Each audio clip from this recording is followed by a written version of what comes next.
に全国大会目指して頑張ってみたいかあの若い頃の気持ちを取り戻せたら良いのにもしよろしければ行きましょうかねまりがまう街にその時間楽しい年に行くもしかして知ってるのやのとつながり出会うやなものって答えそうかもしれない知りて素晴らしいものそれは救いの旅路だ我々の忘れおいでこれは愛の僕ら狙って忘れましょう成長の苦悩世界を恋になり果てのアウト叫んで気合い入れよう願いの願うの今日の今日のベ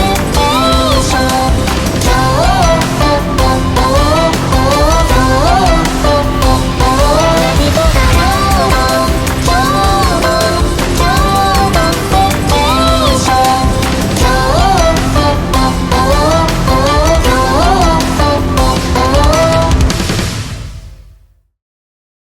Hello and welcome to Japanimation Station's Kyoto Vacation, an anime podcast brought to you by Sean Chapman. And Jonathan Lack. And we are here once again to kick back, relax, and talk about some anime because this week on the show, we're back, baby. That's right. We bought an overnight ticket, a one-day trip to Kyoto, because it turns out we thought the vacation was done, but the vacation is never done. Not truly. Because even though we've seemingly finished season 4, our Kyoto Vacation, and we made a season 5, we're working on a season 6 of Japanimation Station. Turns out that KyoAni's not done. They are, of course, continuing to make the greatest anime in the world, and we can't help but have to talk about it. So we are here to bring you episode 33 of season 4 of Japanimation Station, which I have dubbed here Part 8, This Summer Too Could Be That Summer. And we're here to talk about a very special anime, City the Animation, an adaptation of Arawi Keiichi's fantastic manga, the latest work from great director Ishidate Taichi, in a show I was watching week to week, so I am extremely excited to talk about, because it is a hell of a show. I think this show is an out-and-out masterpiece. Sean, on the last episode of our Kyoto Vacation, episode 32, we did a tier ranking of all the KyoAni shows that we had watched on that season, which was not every single KyoAni work, but it was most of them. And I think City belongs in the highest tier, which I think we called the Haruhi tier, because she is, of course, the god controlling the world. And that tier had Haruhi, it had Clannad, it had a silent voice. I think City is right alongside those. I think it is the best of this kind of comedy that they have made, which would include Lucky Star and Nichijou. I think it is the most, structurally and formally bold thing they have done since the 2000s with shows like Haruhi.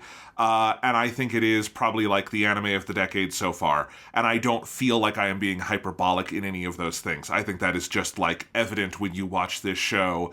When I am not doubled over laughing in stitches, my jaw was again, not exaggerating, literally just open on the floor in awe of this thing, scarcely believing it existed. This show is out of this world.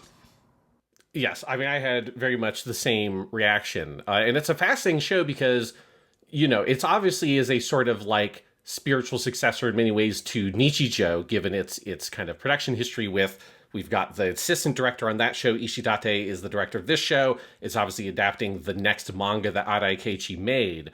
And there are obviously lots of similarities to be drawn there, but far more important than that are the many differences in the kind of show it is.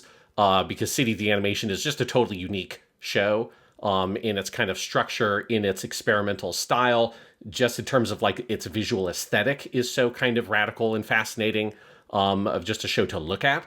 But also the story it tells and the way it is both an insane, ridiculous, surreal kind of sketch comedy show like Nichijou in many ways, but also tells what is a very kind of wholesome, complete thematic based story that has real thematic interests on questions of nostalgia. What is it to have fun? How do you have fun? Where do you find joy in the world?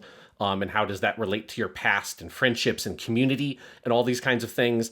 It's a really unique show in how it is able to do both these things. It is both able to be extreme and absurdist in its comedy, and also have a very like emotionally effective central story that makes you stop and think and consider various things about your life and your past and stuff like that.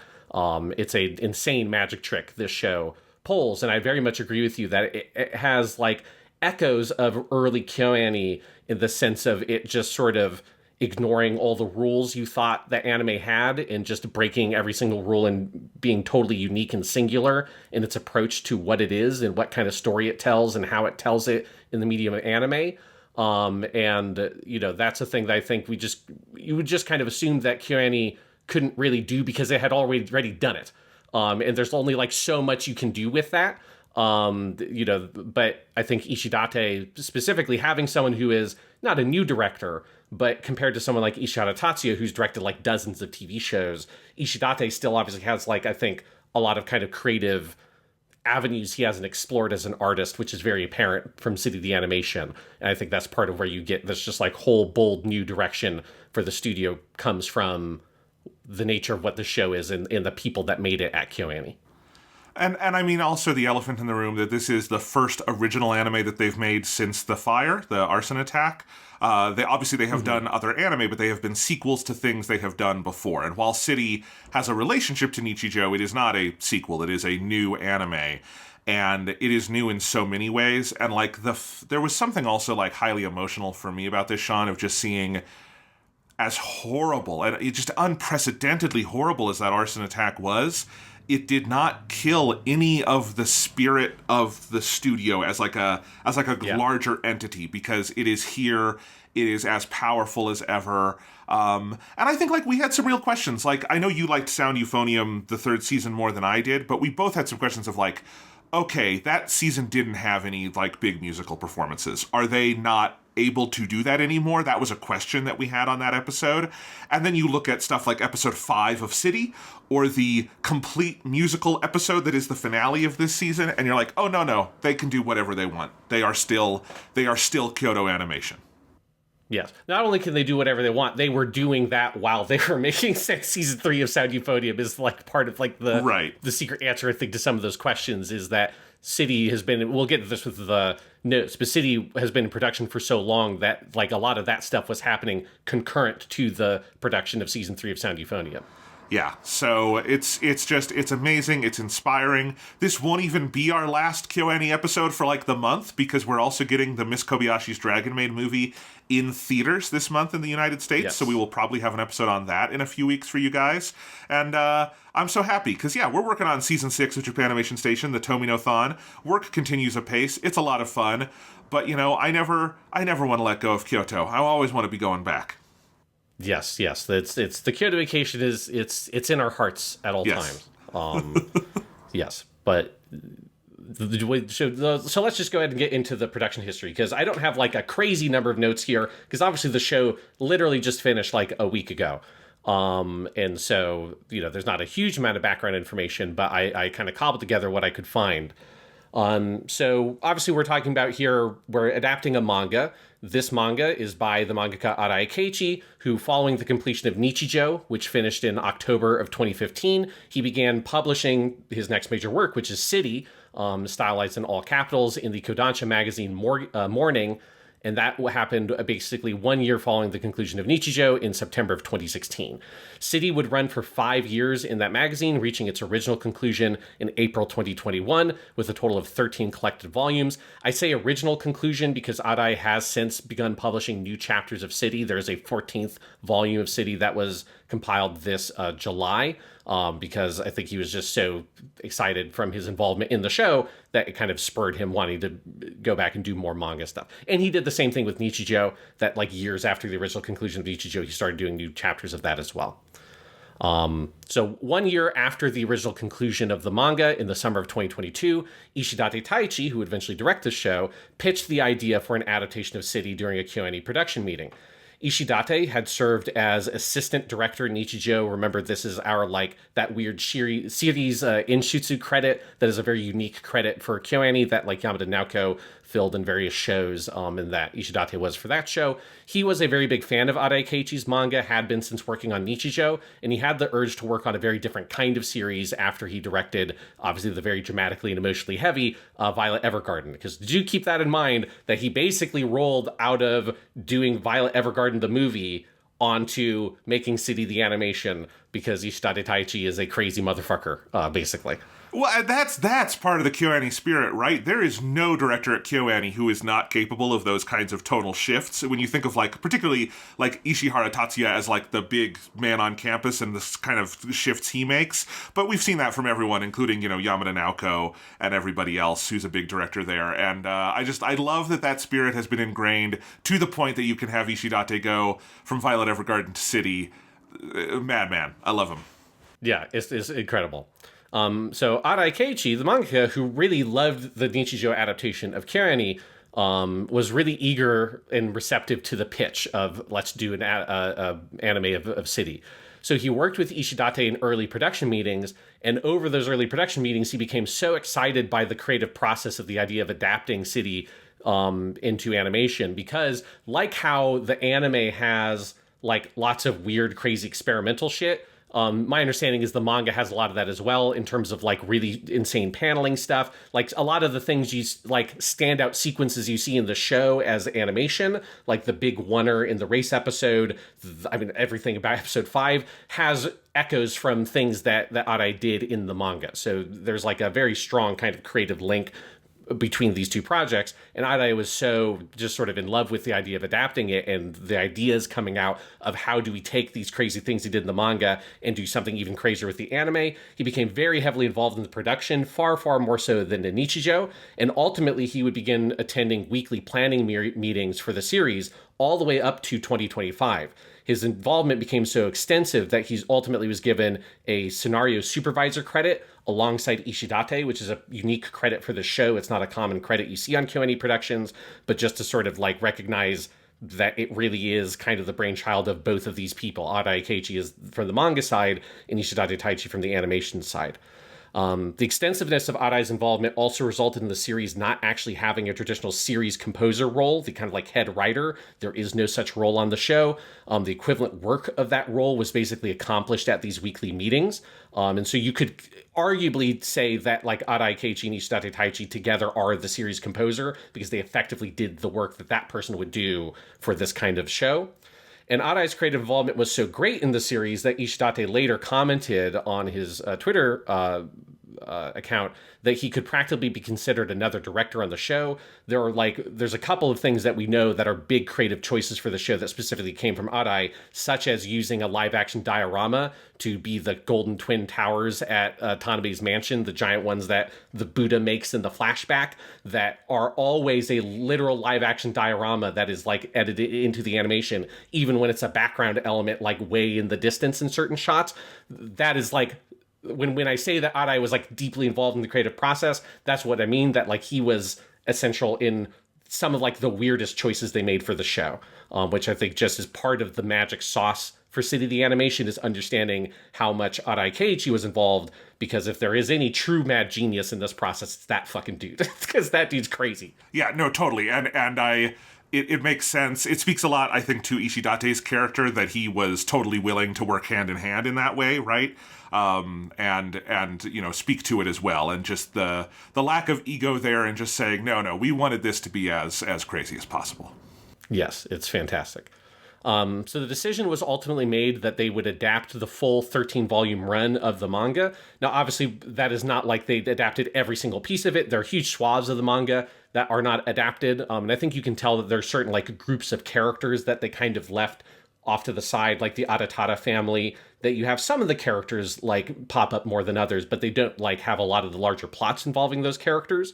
But the point being that there's the basic kind of spine of the story of City is in the show. For instance, like the most obvious element of this is Matsuri and Eichan and their story of their friendship, and Eichan having to move to England. That's all.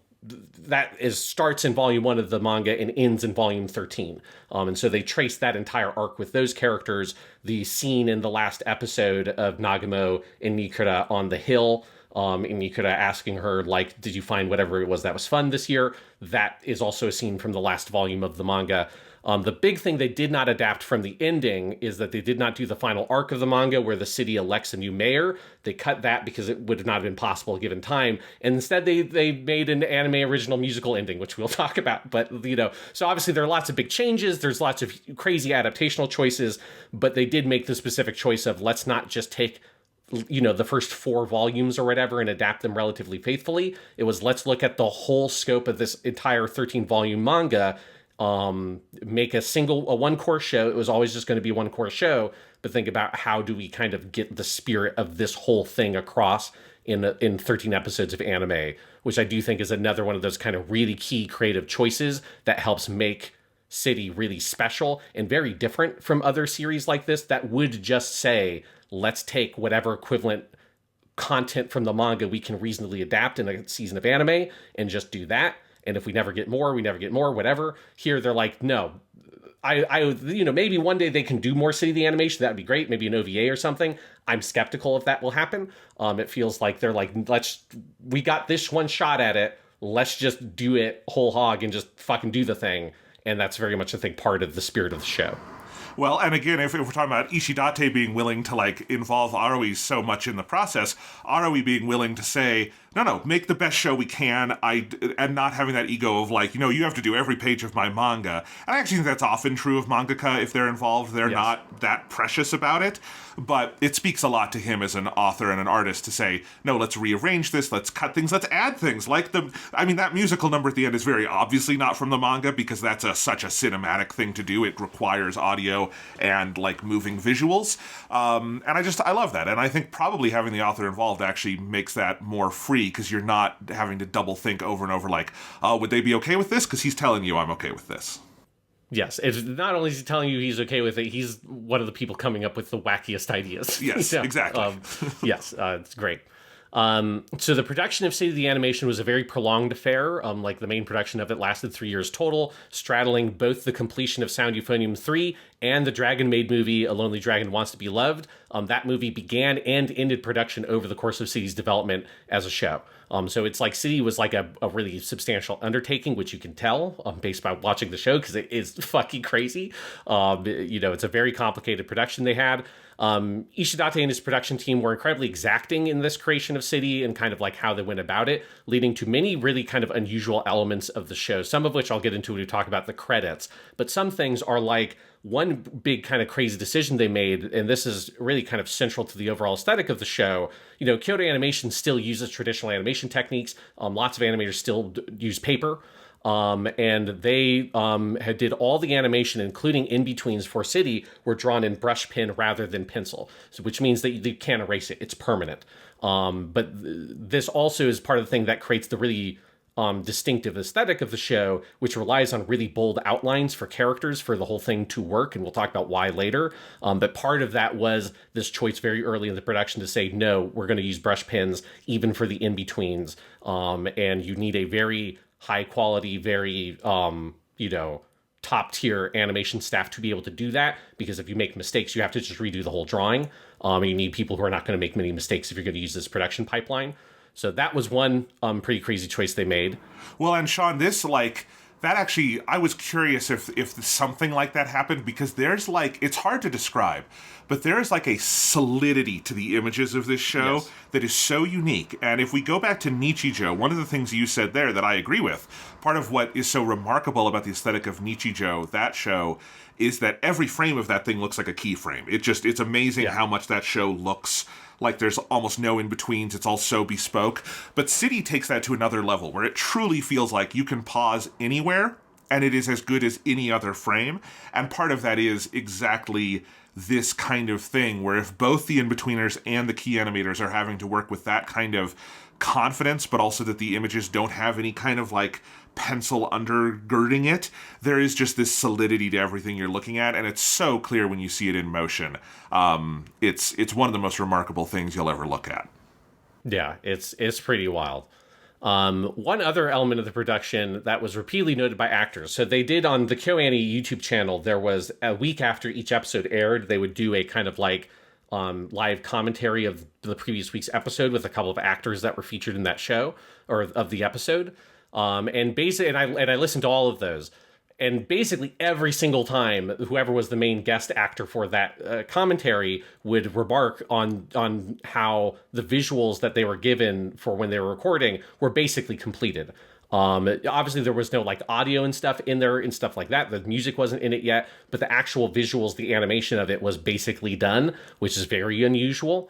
But is something that was, especially for this show, necessary for many sequences, given the incredibly precise nature of what they're asking actors to do. Obviously, the most notable ones being the Tekkari Dake raps that happen at the theater and the musical at the end, that if you're asking in the Japanese animation process, which is typical, that you're asking actors to match the animation rather than what is usually common for Western animation, where you record the actors first and you animate to the actor's performance.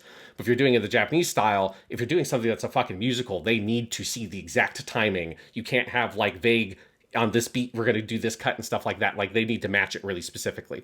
So I think part of the motivation for we got to make sure that the visuals are fucking locked in is some of the things they ask the actors, as we'll get to this in a second, are really crazy, and it requires that level of fidelity for them to be able to practice and get all the timing as precise as possible, given the kinds of sequences they're being asked to do. That's awesome. And like, for people who don't know, often what you'll see with like actors today, especially on TV anime, is they'll be recording to like reels of the key animation and maybe some of the in-betweens are in there, but usually the coloring isn't done, like that kind of stuff. And so it's close. The actors have like a lot of references, but to have, I mean, when you think about how elaborate the animation for City is, that must be so cool as an actor to walk into the booth and be like, oh my God, I'm getting to watch City the animation while I participate in it. That's crazy. Yeah, well, and it's the thing that was very fun about listening to all of these kind of cast commentary things for the episodes was just how overwhelmingly enthusiastic every single person was about just how fun the process was. We'll get to this, we talk about theme, but I think it's part of the thing that's the joy of City is the people making it are having more fun than anybody else in the world around the animation. And a lot of that comes down to the approach of how they recorded it. So Ishidate and the audio director for the series, Tsuruoka Yota, who just, as an aside, as a reminder, Tsuruoka was the audio director for every single thing KyoAni has ever made. That's still true. That dude is an absolute fucking beast. But they intentionally used an old school approach with how voice recording worked. Some of what that means is scenes with crowds, which is most scenes in the animation, honestly. It's like a very common thing that you have huge crowds, a huge number of people in a scene, would have all, or maybe as many as possible. Maybe it wasn't literally every single person. There's some of those scenes do literally have like 20 different speaking parts. So maybe it wasn't everybody every single time, but as much as possible, record the actors simultaneously, which is very uncommon for modern productions. Normally you would have what's called the Gaia, or the crowd actors would be recorded separately from whatever like the main featured characters in the scene are. But here it's everybody's together. And some of those scenes are like in the classroom, where it's, with the teacher and all of them, and they're like trying to whisper to like not get caught on the test and all that stuff. There you've got like 10 different actors all together just recording it all in one go. As far as I understand it as well, that they had everybody who was recording the episode, so every single speaking part for the episode was all together for the recording sessions, rather than what is very typical these days, especially post-COVID, is you record in batches. You say, here's these three characters, like for this show, it'd be something like Nagamo, Wako, and Nikura. Those three actors, we'll record them on this day. This other day, we'll do Matsuri, Eichan, Makabe, and like these characters. But for the animation, as far as I know, for every episode, it was everybody involved. The recordings were early in the morning, and they just all got together, and they just fucking went out and they did it. And I think that's part of what's been very fun about it as an actor. Some other crazy, like pretty old school shit they did. This detail is amazing because once you know it, you can't unrealize it when you see some of these scenes. Actors who play multiple roles in a single scene. The most notable one being Nikura at the end of episode 2 with the whole demon bit, which is probably my favorite joke in the whole show. All of those characters are played by the same actress, Toyosaki Aki. In that scene and any other scenes like that, those actors play the roles simultaneously, which is the old school way of doing it. This is like classic Dragon Ball, where you've got Goku and Gohan are talking to each other. And Masako Nozawa is literally just talking to herself in one recording. She's just switching between Goku and Gohan. This is the old school way that you would do this approach because it's just much more cost effective and efficient if the actor's good enough to do it, to record that way. In modern productions, and Masako Nozawa has commented on this in interviews for some like the more modern Dragon Ball things, that they have to stop her from doing it because she'll just fucking do it. And they're like, no, wait, no, we want a clean Goku take, we want a clean Gohan take, and we're going to edit together and post and all this kind of shit. Which is obviously like there's lots of reasons why that makes sense with the way that these like modern recording sessions work, but they very intentionally said, no, we're going to have these actors do all of it in one go. There are, most actors on the show play multiple roles. There are many actors that play a great number of roles. Fukuyama Jun, for instance, who plays Tekari Dake, the head of the theater troupe, is also the voice of all the different animals. So all the noises the different animals make are all him. And there are scenes where he has to do that all in one go. That's just like the recording process that they did. And it's insane. Like it's amazing. And I think it ups the game for basically everyone involved. And the last point on this, which is similar to that previous one, is that generally speaking, this is definitely not true in all cases. You can tell that sometimes they use effects. But generally speaking, when there's like something that sounds like it's an effect on the voice, such as slow motion or or like an echo effect on the voice and stuff like that, most of the time that is not a post-editing like process effect. That is the actor pretending to be in slow motion and just doing that with their live voice, or it is them doing a live like echo and just repeating the last thing they said, getting quieter as they do it. And that is the way they did it. Again, there are a couple instances where they obviously use some kind of post effect to create echoes and things like that. But typically speaking, when Nikura is beating the shit out of the crazy life form in episode 12 and she's doing it in slow motion, that is just Toyosaki Aki pretending she's in slow motion and doing it entirely with her voice. So the overall approach was this kind of Showa era, old school kind of analog style of recording, which is, I think, one of the reasons why when you hear the actors talk about this show, the just incredible fun they had recording it, because it's like a big theater performance or something, and you've got everybody else in the episode just sitting back at the end and watching Fukuyama Jun do the entire rap in one fucking take, and they're just like, shit, like they just sit there and watch it because everybody's there that's in that episode is all sitting there watching these recordings. It just seems like it was a really unique recording experience in the year 2025, and I think one that certainly added to the overall effect of the show, and the performances you get are, I think, heavily influenced by this really cool decision they made very early in production. Yeah, I want to hold on this for a second, because this is not just trivia that you're giving us. Like, this is so apparent when you listen to the episodes. For me, it was the exact scene you were mentioning where Nikura has the 5 devils on her shoulder, and eventually the very, very late angel as she's debating the 500 yen coin. This is the end of episode 2. Amazing scene, and I'm listening to it and I'm going, I think she's just doing all the voices. And I think she's like, you can tell it's one take. There isn't that kind of like break. You can almost hear her like taking a breath and like starting again in another voice in the take. And that's when I started looking through your notes, Sean, because I'm like, well, if Sean's learned anything about this, he's definitely put it in his notes. And we just have these in a Google Doc. And I started learning about that. And I was like, that's amazing. And then like the other sequence where I really noticed this in terms of the crowd work is, I forget which episode it is, but it's one of the classroom scenes where everybody is whispering as they're figuring out what to do about, I think it's Riko is asleep, as she often is. Yes. And so you have everybody whispering, and it's like 10 people, and the way they're going back and forth, there's just a rapidity to it and like an intensity that it's like, no, this has to be all them in a room analog. Like, there's something in the energy, there's like the intangible energy of the scene where you can feel them feeding off one another. And that's part of it. It's like when you're describing that, probably on these days there would be hours would go by, probably where some actors are just watching. But that had to be like the most fun day of the year for them, because you get to hear all these other amazing colleagues of yours, go to town on this amazing scene. And how much would that animate you to then, when you're up to bat, do your best? And like, I think there are things in that intangible energy of the room that come across. And like we've talked about that with other anime. Like last year, one of the old school anime that, you're kind of thinking about when we talk about this is like Dirty Pair, which we talked about on season 5. And that like it's so crucial to what Dirty Pair is that the two main actresses were always in the room together bouncing off one another. And you can hear that. You can hear that in the episode, that energy is infectious, and it is part of the way anime was recorded at the time that made that possible.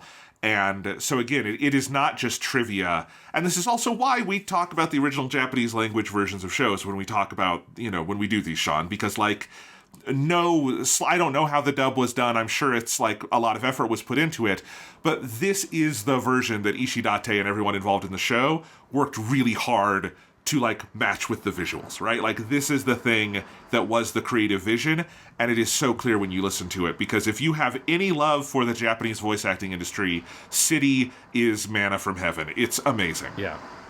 Yeah, it's absolutely, it's so incredible. And I think one of the things that's crazy about it is that it also, it kind of ties into the themes of the show in some way, of like the nostalgia, and the sense of like finding joy in the process of things and all of that is part of the text of the show, is like replicated in the ways that they made it by saying like, yes, there are obviously benefits to the modern versions in which these like recording sessions are done.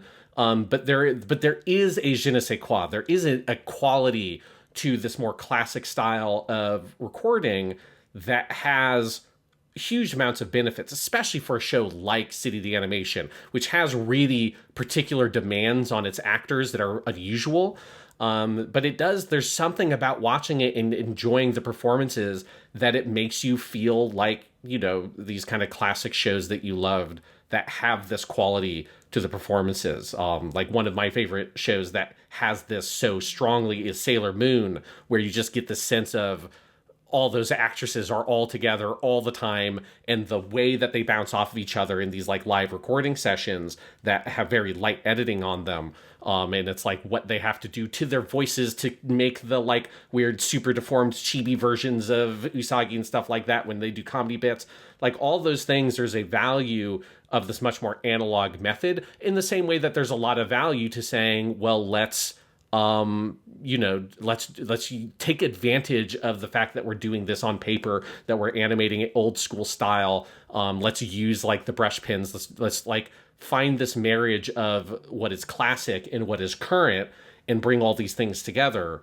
And it's just like one of the kind of the unique elements of the show. And it's very true of the recordings. And it's also just something that's very fun about hearing and listening to those cast commentary things. They're only in Japanese, unfortunately, but if you know enough Japanese, I would definitely recommend seeking them out and listening to some of them, because they're very fun. Because you just get to hear like a lot of these younger actors, because a lot of the smaller parts are played by fairly novice voice actors, talking about like sitting back and watching the sequence in the one episode where it's the old guy summer and it's the three old men, the Adatara father, Makabe's dad, and the editor-in-chief at the newspaper all going to the beach and like trying to live it up, and talking about seeing all these actors that all of them, it's like Koyasu Takahito is one of the roles there, but all of them are these like classic veteran voice actors who've been in the industry for decades, and watching them stand up to the mic and just act like complete fucking idiots and shouting at the top of their lungs and all this stuff, and how much fun it is in like imagining, like picturing that in your mind's eye as part of the joy when I was rewatching the episodes and got back to that bit. It was so much funnier to me when I was listening deeper to the recordings and listening to the performances and feeling those actors in a room together, these old dudes just like going fucking nuts and having the time of their lives. And the energy of it is so infectious. And I think that is just what's important about the way in which they approach the recording and the acting and the performances for the show, is it carries that energy through to the finished product so powerfully. One other thing I wanted to mention here, Sean, as we're talking about like bold production choices, and this is a little different because this is not a nostalgic throwback, is KyoAni leveled up their CG in this show in the most insane way. And I didn't see this elsewhere in your notes, but I wanted to mention it. Like, one thing I said several times in our KyoAni season is that, they're the best at almost everything that they do, but when they do like 3D CG inserts, they're they're always good, but they're not like Ufotable or something like that. Like, that is a place where KyoAni has typically been, they're a more analog company. That is just not like the cutting edge thing they do. And so you can usually see like, okay, this is the CG like shot here, and I can kind of tell the difference, and it sticks out, and not in a terrible way, but just it's a different kind of blend. City has some of the most seamless blending of 3D CG I've ever seen. Like, the way they manage, because there are a lot of really complicated shots that are mixing in a very like Ufotable kind of fashion. Your traditional like 2D planar animation with 3D moving backgrounds and perspectival things that are going on. And just the way they like cell shade the 3D, the way they match it to the style of the animation, it's incredibly seamless, where there would be times, and like you get this at like the beginning of episode 1, you get this in the Crazy Oneer in the racing episode, where like the way they're tying shots together and doing some of the 3D work, but making the 3D look like a seamless extension of the hand-drawn animation, that felt like a pretty big technical breakthrough for KyoAni specifically, and it kind of blew me away over and over again that they were doing this. And I didn't see any other notes on this in here, but I wonder if you had heard anything about some of the 3D work they did here. I didn't see any like really big comments on it. I mean, I think one thing is it's very clearly an extension of Violet Evergarden, the movie, which I would say obviously was Ishidate's previous big thing he did, and that also has, I think, like the best blending and use of 3D to help support these like dynamic, complicated shots. I mean, a lot of it is also just that they are doing some like hugely complicated 2D shots that don't involve much 3D. That it can be very hard to even tell the difference between like I think that's like the trick, is that it's hard to tell how much of this is they're supplementing 2D animation with 3D, how much of it is they're just doing a 2D animated shot that is a 3D camera movement that is just animated 2D classically, and it's just because Ishidate Taichi has been doing this for like 30 years, and he turns out he's really fucking good at it, along with lots of people like KyoAni. Or there's also just like stuff like, well, they're using a literal 3D, like they're not a 3D diorama in the sense that it's a 3D model. They built an actual diorama, and they are animating characters in the diorama. They've got like the ending animation sequence, which is the claymation thing, which is a blend of 3D CG and some actual claymation elements kind of tied together.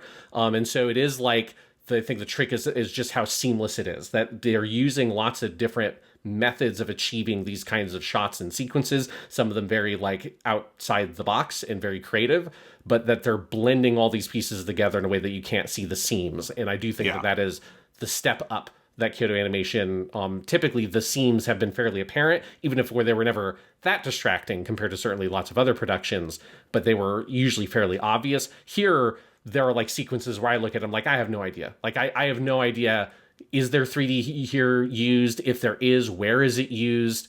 Like, it is a show that is just kind of magical in its production, because there are moments where you're like, I literally do not understand how they did this. Like the bubble sequence in episode 5, I think is just a dude drew all that shit. How you do that, I don't fucking know. Like, I have no idea. And that's part of the thing that's like beautiful about the show, is it's very hard to find a production these days, if you watch lots of anime, where you're kind of wonderstruck by, I don't know what they did to achieve this. Because usually you're just like, oh yeah, I see it's like this and that and the other thing, and then here's the techniques they've used. But that's one of the things that feels a bit old school about it, is that sometimes you watch an old school production and you're like, what the fuck is this? Because they've used some like weird in-camera effect or something you've never seen in another show ever, and your mind is blown and you don't understand how they even accomplished it. This has moments like that, just of the sheer virtuosity and the kind of invisibility of the techniques they've used. No, totally. And this is exactly what I meant. And we're going to talk a lot about episode 5, I imagine, but like there's, that is seamlessly blending 3D hand-drawn stuff, live action dioramas. There's, clearly like cutouts they've had to account for, and then the way they blend it all together. And, learning that the show took 3 years to make makes that all seem a lot more plausible, right? Because it's just, there is that level of polish to everything where there's just, it is a humbling thing to watch unfold, I think it is fair to say. Absolutely. So let's get into some of the other behind the scenes people for our crew. Obviously, our top line director is Ishidate Taichi. Obviously we talked about he directed Violet Evergarden, but just as a reminder of where he kind of comes from. I mean, this is only the third TV show he's directed, because the first one was Beyond the Boundary, which we can forgive him for that because, it's his first TV show. It's a rougher one, though it does have lots of redeeming elements. It just has some other bad parts about it. Then he followed that up with Violet Evergarden. He also directed the second movie for Violet Evergarden the movie. And so, it's interesting how, even though he's been at KyoAni for such a long time, this is, if you're for just looking at the TV shows, this is the third thing he's directed. If you're throwing in the movies as well, this would be the sixth thing he's directed. So it's interesting how he's not been the top line director for lots of things. He was obviously the assistant director for Nichijou, but he is like an animator at heart. He's like that kind of director. I mean, we know that he did huge quantities of the animation for City of the Animation himself. There are lots of like very complicated cuts that we know that he did. I'm sure there are lots and lots of ones that he did that we have no idea about. And this is, common for lots of the directors at KyoAni, like Kitanohara Noriyuki, who directed 3 of the episodes of this. We also know that he definitely did lots of the animation as well. But I do think that's one of the things that really separates Ishidate from like Ishihara Tatsuya. Ishihara Tatsuya does do lots of animation as well, but Ishidate is such a he's a fucking animator, and he just came up doing those really complicated animation sequences for years and years and years. They always kind of leaned on him to do the big crazy action scenes and stuff like that. And I do think that that's just important to keep that in mind, that is where this guy comes from, because I think that so informs what makes City the Animation different. Part of the lens of it is, I think it does come from someone who very much still prefers to be in the trenches, and that is his kind of main role. He's, typically he is an episode director, storyboard artist, and animator. He's not usually the series director. And I think that is kind of one of the things that gives him a very different style than some of the other main directors that KyoAni has typically had. Yeah, he's more in like the Miyazaki Hayao category of someone who, because this is something I'm teaching a class on Miyazaki, and so this is kind of front of mind for me, but something that, we spent half of the class on everything before you get to Nausicaa, and my students kept being kind of amazed at how much of his career existed before then, and it's like, no, it's important to understand that he spent 20 years being like an animator's animator before he started directing, and then when he directed, he's in the Ishidate camp of animating half of the thing himself. Because that is a particular type of person, and you often see with these kind of directors that it takes a while for them to have the confidence to do the overall direction. Obviously, Ishidate has done episode direction from the very earliest days of KyoAni and is great at that. But being able to then be able to do the minutia and the entire, have both the trees and the forest, right? That's a real skill set. And it takes time to develop. And no one comes out of the womb, being able to do that right away. And Ishidate, the road is long and included Beyond the Boundary. I fucking hated Beyond the Boundary, and it's totally worth it because we got City in the end. Yes. Yeah, there are, I'm sure, far worse first TV shows. Oh, of course. Of course. I mean, but yes, Ishidate Taichi, I mean, it's just so cool. His career has just been so wild, and it's cool to see him, come out swinging, making a big crazy comedy next is just still funny to think about. If you're someone whose only exposure to him is you just know him as the guy who directed Violet Evergarden, this must be the most insane. It makes more sense for us since we tracked the whole career across the whole history of the studio. But if you're someone that's like, I love Violet Evergarden. Oh my God, the Violet Evergarden guy made a new TV show. Let me watch that. That's a pretty wild swing, Yes. This is where you also have the limits of auteur theory as something about individuals. You have to account for the entire context here, where it makes a lot more sense. Absolutely.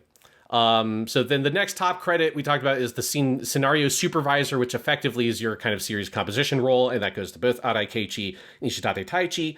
Then under that, we've got our scripts, where the individual scripts for each episode were composed by 2 people that basically they just traded off. Each of them did half the episodes.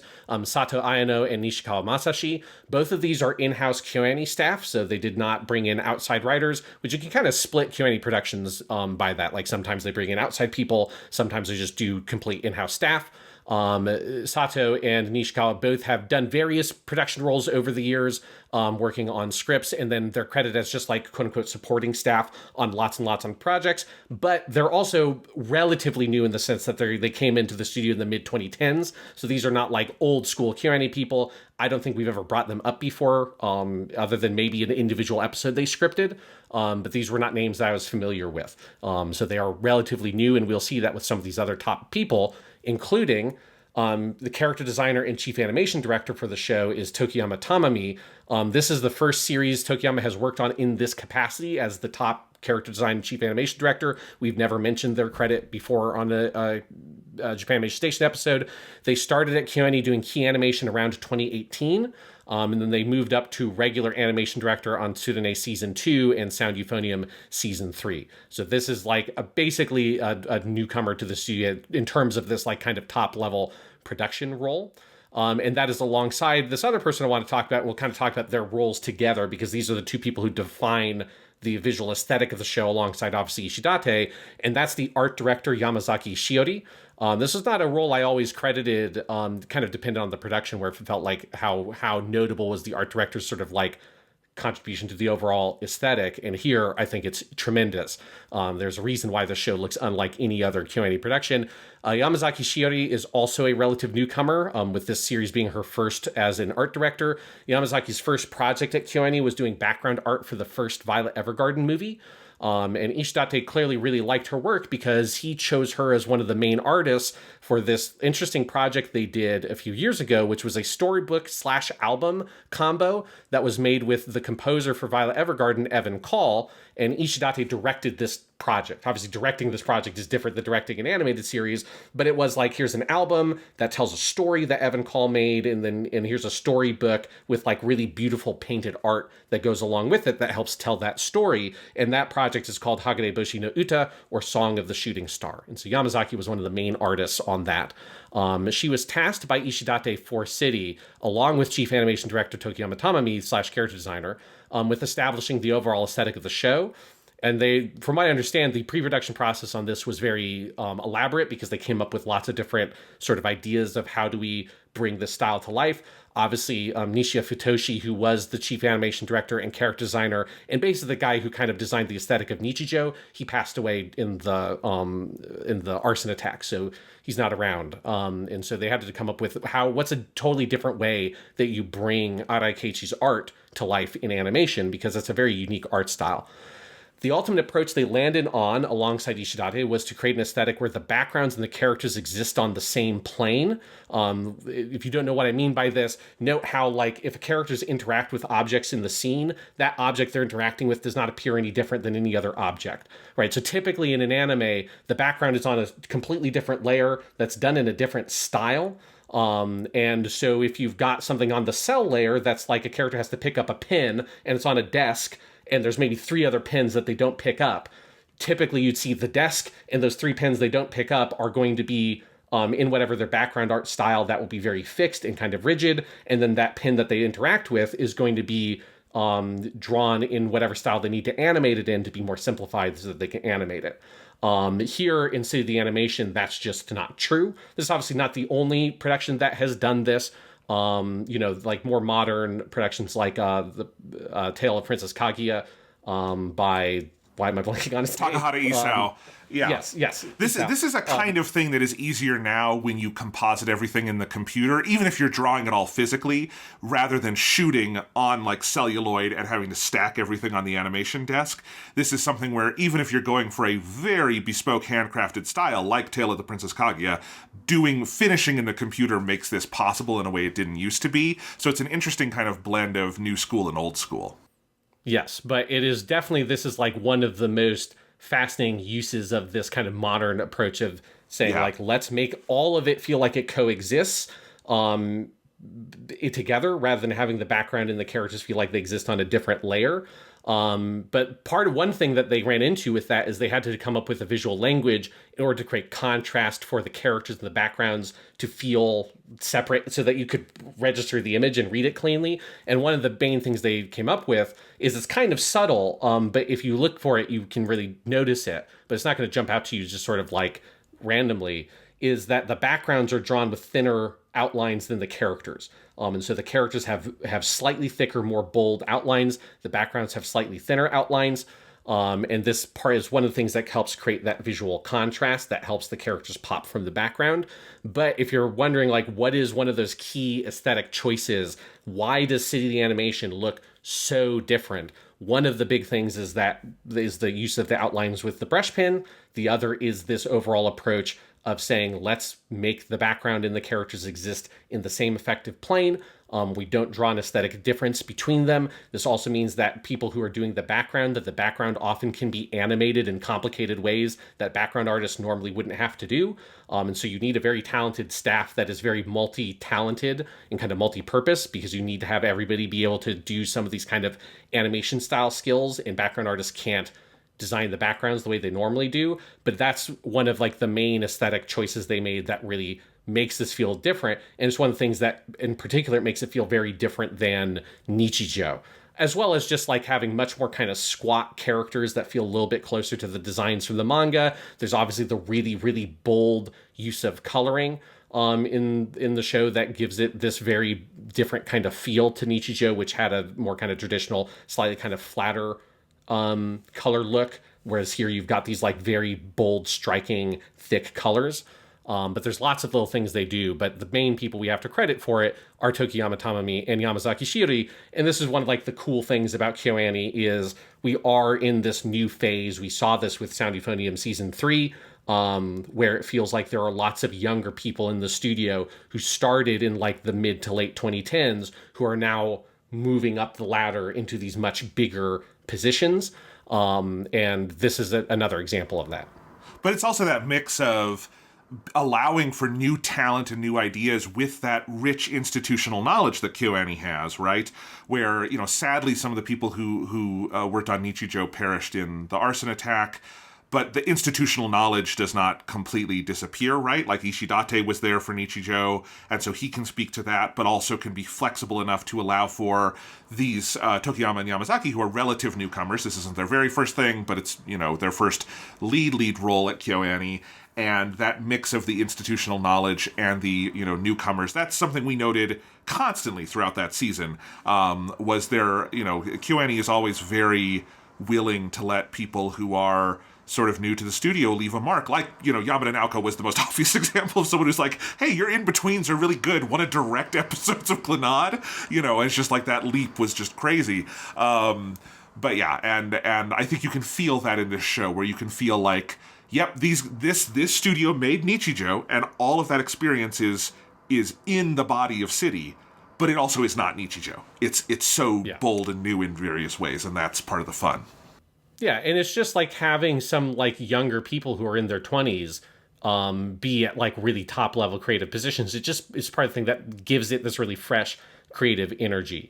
Because one other thing is Yamazaki Shiori also was the art director. She also was in charge of the animation for the ending sequence with this faux claymation stuff, which is another cool kind of thing she did on the show. Once again, want to shout out our audio director, Tsuruoka Yota. Again, he's not someone we always brought up in the original season, but since we're coming back with a new episode, I just, again, want to remind people he was the audio director for every single thing KyoAni has ever done. You know, so he's, you know, one of his roles is helping to direct the actors. And so when I was listening to those cast commentary things, they're constantly talking about Tsuruoka-san came up and he said this or that or the other thing, and about like them trying to get the music in episode 1. I forget what the song is, but this kind of classic song that plays that like cuts right at the end of this bit. So, you know, he's the audio director, has always been the audio director, absolute badass. Obviously like one of the best in the history of that profession. I mean, you've got to assume also, because like City, we'll talk about this when we get to the actors, that this is like an all-star KyoAni cast. They just like brought everyone from the history of the company in to do different voices. And we've seen that a lot, that KyoAni gets the same stable of actors multiple times. And part of that has to be that Tsuruoka has really good relationships with everyone, and they know that like if I'm going to do a KyoAni part, it's going to be a really good experience. And, you know, again, talking about institutional knowledge, that is a very, like, clear, like, KyoAni is as good at the acting side of things as they are, in part because you have someone like Tsuruoka there doing A+ work year after year after year. Yep, absolutely. And if we're talking about the audio, there's one other piece that you can't forget, which is the music, which is done by the band Piranhans, is how you'd say it in Japanese. It's spelled Piranhans, stylized in English, but it would be pronounced Piranhans if you look at the Japanese. This is fascinating to me. So Piranhans is a band that's headed by a musician whose stage name is Pianica Maeda. His stage name comes from the brand of the melodica he plays as his primary instrument, which is a weird instrument to be your primary instrument. That's like a giant harmonica that's a keyboard that you blow in. If you've never, look up a melodica if you don't know what it looks like. It's also, if you look at the cover of City the Animation soundtrack, the cover of the soundtrack is Nikura, Wako, and Nagamo, and they all have 3 different sizes of melodica that they are playing.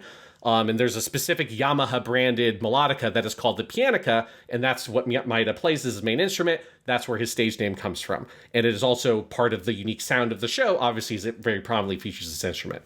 Maeda started releasing music in the 80s, but his big stuff was in the 90s when he formed the band Piranhans in 1994, alongside guitarist Tsukamoto Isao, upright bassist Nagayama Osamu, and drummer Sakura Manabu, which if you listen closely to the soundtrack, those are the 4 primary instruments featured throughout almost every song of the soundtrack.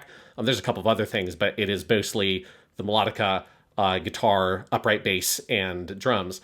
They actively released albums throughout the 90s, but their output decreased a lot during the 2000s, with their last album being 2011's Super Volcano. And after Super Volcano, they still are a band. I think they did concerts and stuff like that, but they didn't release new music up until now. The soundtrack for City the Animation is 14 years later. This is their next album. This is their first time creating a soundtrack for anything. Everything else they've done have been live performances, studio albums, that kind of thing. Though it should be noted that Piranhans is a purely instrumental band, right? None of these are not singers. There's no vocals to their music. So if you're listening to the soundtrack for City and you listen to one of the Piranhans albums, it's the soundtrack to City is just a big Piranhans album. It's the exact same style of music. There's nothing that would separate it. It's not like if you're listening to a soundtrack that Trent Reznor composed for a Hollywood movie and you listen to a Nine Inch Nails album, they're going to be fairly different. This is they just got these guys to make the same music they make for the albums, but make it for this wacky show. I have no idea who in the process came up with the idea of bringing in this band. They seem very obscure as far as I know. Maybe I'm wrong. Maybe they have they're a big cult band that people are way into, but they haven't put out a huge volume of music, but they have such a distinctive style supported by the melodica being the main instrument. That it's an absolute coup. It is a fundamental part of the overall texture of the show is the music. The music is incredible. The sound of it and the unique kind of sound of this band is so tied into City the Animation, both the kind of wacky, over-the-top, crazy music for some of those bits, but also the really slow, nostalgia fueled kind of songs that they have in other moments of the show. I think it's just an absolutely phenomenal soundtrack. That is another in a list of soundtracks of where I'm get a really sick band to do the soundtrack for your show. It can be a weird band, an obscure band, whatever, but it reminds me of Pearl Kyodai doing the soundtrack for Welcome to the NHK. Where it's just these people are great musicians. They just typically have not done this music for TV shows, but that doesn't mean they can't. They can't because they're really good musicians. And I think it's one of those things that just makes these kinds of soundtracks, when they work so well and so differently than normal soundtracks for shows, because I think as musicians, they approach it differently than someone who's a composer for film and TV. And I just love it whenever you get a situation like this. And this is one of the more oddball ones I've encountered. But it's fucking awesome. I co-sign all of that, and I'm looking through the soundtrack for City the Animation, and the track titles are so fucking good. They often have a song and then another version of the song, so it's stuff like Snake Charmer, Poisonous version, Mame Daifuku, Strained Bean Paste version, or my favorite one here, Absurdity Happiness, and Absurdity Happiness ska version, which I want that as a bumper sticker. Absurdity Happiness ska version. Yes. The music is just so fucking good, and I was stoked when the album released super early in the process of the show coming out, because I just wanted to listen to a bunch of the music, and it is just so fucking good. So fucking good. And then along with that, we have our opening and ending. And these I find really interesting because they're both great songs, but they're very different stylistically than I think you would expect to a like sort of spiritual successor to Nichijou, which obviously Nichijou has one of the most iconic openings in modern anime that is totally insane. Here we get Hello by Furidiho is our opening, Lucky by Tomo is our ending theme, and they're both fucking awesome. And the animation alongside both of them, we kind of talked about the ending, are amazing. But one thing I love is that they are not openings and endings for comedy shows. It is an opening for like a big kind of almost like romantic drama or something is what Hello feels like it should be playing in front of. But it so immediately hits that note of nostalgia that I think is a really fundamental part of the overall texture of City the Animation and what it's thematically interested in. And Hello as a song, it's great. And I think it just so is potent at hitting that specific emotional beat. And when you watch it and you get to the chorus and it shows the pictures of all the characters smiling on the white background and stuff, especially when you get Matsu and Eichan, where whenever they're on screen, it makes me want to fucking cry because it's just precious. But in that moment, it's just like it's amazing how much it tugs on your heartstring for a show that you're going to watch that does also have like Nikita fighting 6 of her demons because she wants to steal a 500 yen coin on the ground, and like someone chucking a skull into outer space that an astronaut nudges back to land on Earth. You know, just the insane shit that happens. Someone, you know, an entire skit about someone eating ramen raw at night and have like a secret kind of like ramen binge. You know, that's what the show is. And it is also this like powerful emotional experience of nostalgia and adolescence and finding joy in the experience of summer and all these kinds of things. And I love that Hello is designed to epitomize the emotional dimension of the show, not the kind of like madcap antics dimension of the show. And it's such a key distinction between City's approach versus Nichijou's approach.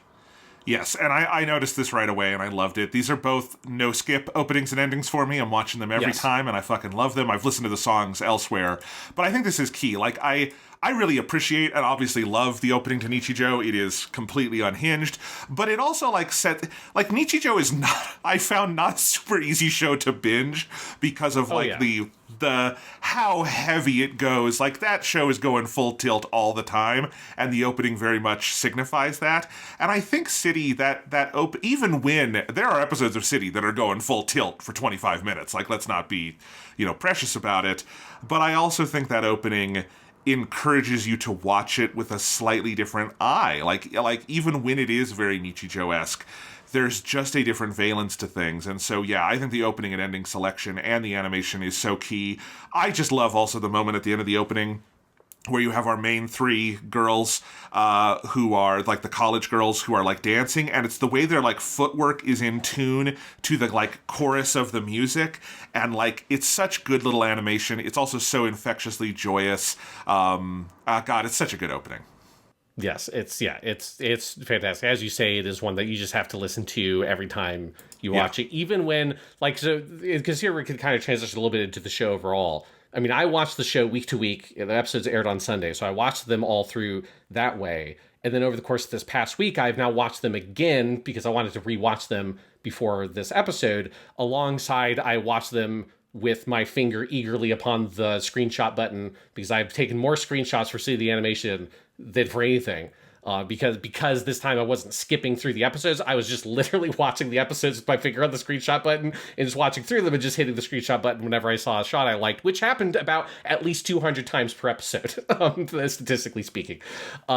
Even then, I watched the openings and endings each time, even in like that mindset. I mean, it's just how good they are that on rewatch and me half watching it to get screenshots for the notes for the podcast and all that kind of stuff. I still was just so enraptured by the opening ending. I watched them through to completion every single time, even in that context. It just shows how good they are. And I'm looking through your screenshot gallery, Sean, and A, you're an insane person.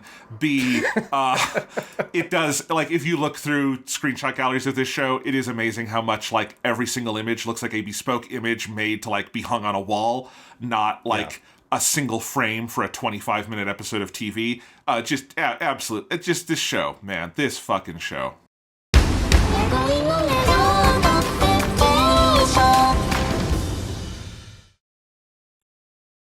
Thanks for listening to Japanimation Station. If you're enjoying the show, please remember to like and subscribe, leave a review on Apple Podcasts or Spotify, and tell your friends. You can also find us over at the Purely Academic Podcast, our potentially educational variety show where we talk video games, movies, TV, and more every month. And you can read my movie reviews and follow everything we release together on the Fade to Lack Substack at www.jonathanlack.com. And now, back to the show.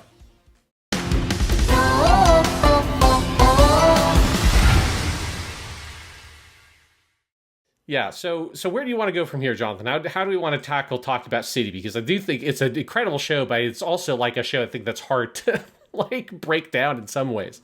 Well, I do think we should probably hit pieces from every individual episode, and I do want to talk about all the voice actors who are just incredible here. But maybe we should just start with some of those top level thoughts because, going back to the comparison with Nichijou, I think for me, part of the secret sauce of City is the focus of it, that this is, would I happily watch more than one core of City? Yes, if they made 7 cores of City, I would happily watch all of it. But there is something about it being a focused 13-episode thing. And you noted earlier, Sean, that there is an overall arc to those 13 episodes, and that's very true. But there is also a structure to individual episodes that I think goes above and beyond what Nichijou did, or even what Lucky Star did. And Lucky Star was a little more structured than Nichijou. Nichijou did sometimes it was often a very kind of sneaky, not in your face structure, but the episodes were not completely anarchical, but they were also episodes that could be recut in different organizations. Like we talked with Nichijou, when Nichijou originally aired on Japanese television, it didn't do great in the ratings, and it regained popularity through a subsequent rebroadcast where they re-edited the show into 13 episodes, which was possible because Nichijou is a little more skit-by-skit based. Yes. City is still it prominently displays this is this chapter, but the way those chapters are tied together, there's very obvious examples like episode 5, which is one story told for 25 minutes, albeit broken up in some very experimental, bold ways. But even ones that are more sort of oblique in how they are structured still have structure. Like the fact that I think it's episode 12 is the one where you have that incredibly, just ridiculously long sequence of Nikura fighting the weird monster with the long nose. Yes. And that is all completely silent. There's classical music playing, classical piano music, but there is no dialogue until her final line where she goes, "Kore ga jinsei da," which is this is life. But then the following sequence in that episode is conceptually the exact opposite, where it's Nagumo and then eventually other characters in the city listening to a horse race on headphones. And so the entire actual action of the sequence is happening through narrated dialogue and watching people react, but we never see the actual subject of the action of the scene. And most of that episode is those two sequences contrasted with one another. And it's stuff like that where you could not, you could watch clips of City out of context and have fun with it, but for the most part, you could not recut these episodes. You could not chop them up in different ways. Individual segments would not have the power they have divorced from the episodes they are in. And so, this series is an exercise in, structuring and arcing, and then also theme, as you were indicating earlier, Sean. And I think what the show has to say about living in a community, having fun, the role of nostalgia, the kind of what childhood is versus what adulthood is. There's a completeness to all of that, while it is still a wild, anarchical Arawi Keiichi, story that makes this kind of a complete package. Yeah, exactly. It's balancing all these different kind of responsibilities. That it's it has all these sort of hallmarks of your kind of sketch-based comedy anime, which Nichijou very much is, almost like the epitome of that style anime, so much so that it pulls in sketches from Helvetica Standard and Love Like and all that other weird things that Nichijou inserts in there, which makes it inherently re-editable as these different component pieces. And it's City has a lot of those bits, but those, as you identify, those bits are not used in a kind of interchangeable manner. It does have a really clear narrative that it's building, and it's one that became much more it's much more clear for me on a rewatch, and especially watching the episodes in quick succession, like how true that is. That there is these kind of like, particularly there's two main plot threads that span throughout the whole show, which is the most obvious one is Matsuri and Echan. That's like the most dense version of it, which I had kind of forgotten until I rewatched it, that the whole thing that Echan's going to have to move is revealed at the end of episode 2. So it's like for almost the whole show that is overhanging that story. That's not like a twist halfway through, which I think in the weekly watching process is kind of how my brain inserted it into the show. But it's like, no, that's the whole premise of the relationship and the story of these characters, is that it's going to have to end eventually because Echan's going to have to move. And how do you deal with that? And you have that storyline, and then the other one is Nikura and Nagamo and that relationship, which is, developed at the end of the first episode, where the first episode is the ending is the first time you see Nikura and you go into her apartment and she has that conversation with Nagamo about the photography stuff. And Nagamo says that she's jealous because she doesn't have a passion the way that Nikura does for photography. And Nikura tries to tell her, like, I mean, isn't there something, don't you have a dream? Isn't there something you want? And Nagamo has lost that motivation. And the last kind of title card for that first episode is the word Yume, being dream. And then it cuts to the logo superimposed over the city itself. But that sets up Nagamo's character about, she is this person who is kind of a little bit lost in the world, who doesn't have a dream, doesn't have a passion. She is nominally a college student, but she doesn't really attend her classes. She can't really afford her rent and all this kind of stuff. And then you slowly start to put all the pieces together of their relationship, where I think it's episode 2, you get the flashback from Nikura's perspective where she remembers Nagamo in high school, and how she admires Nagamo. And then episode 4 and 5 start developing the locket she has.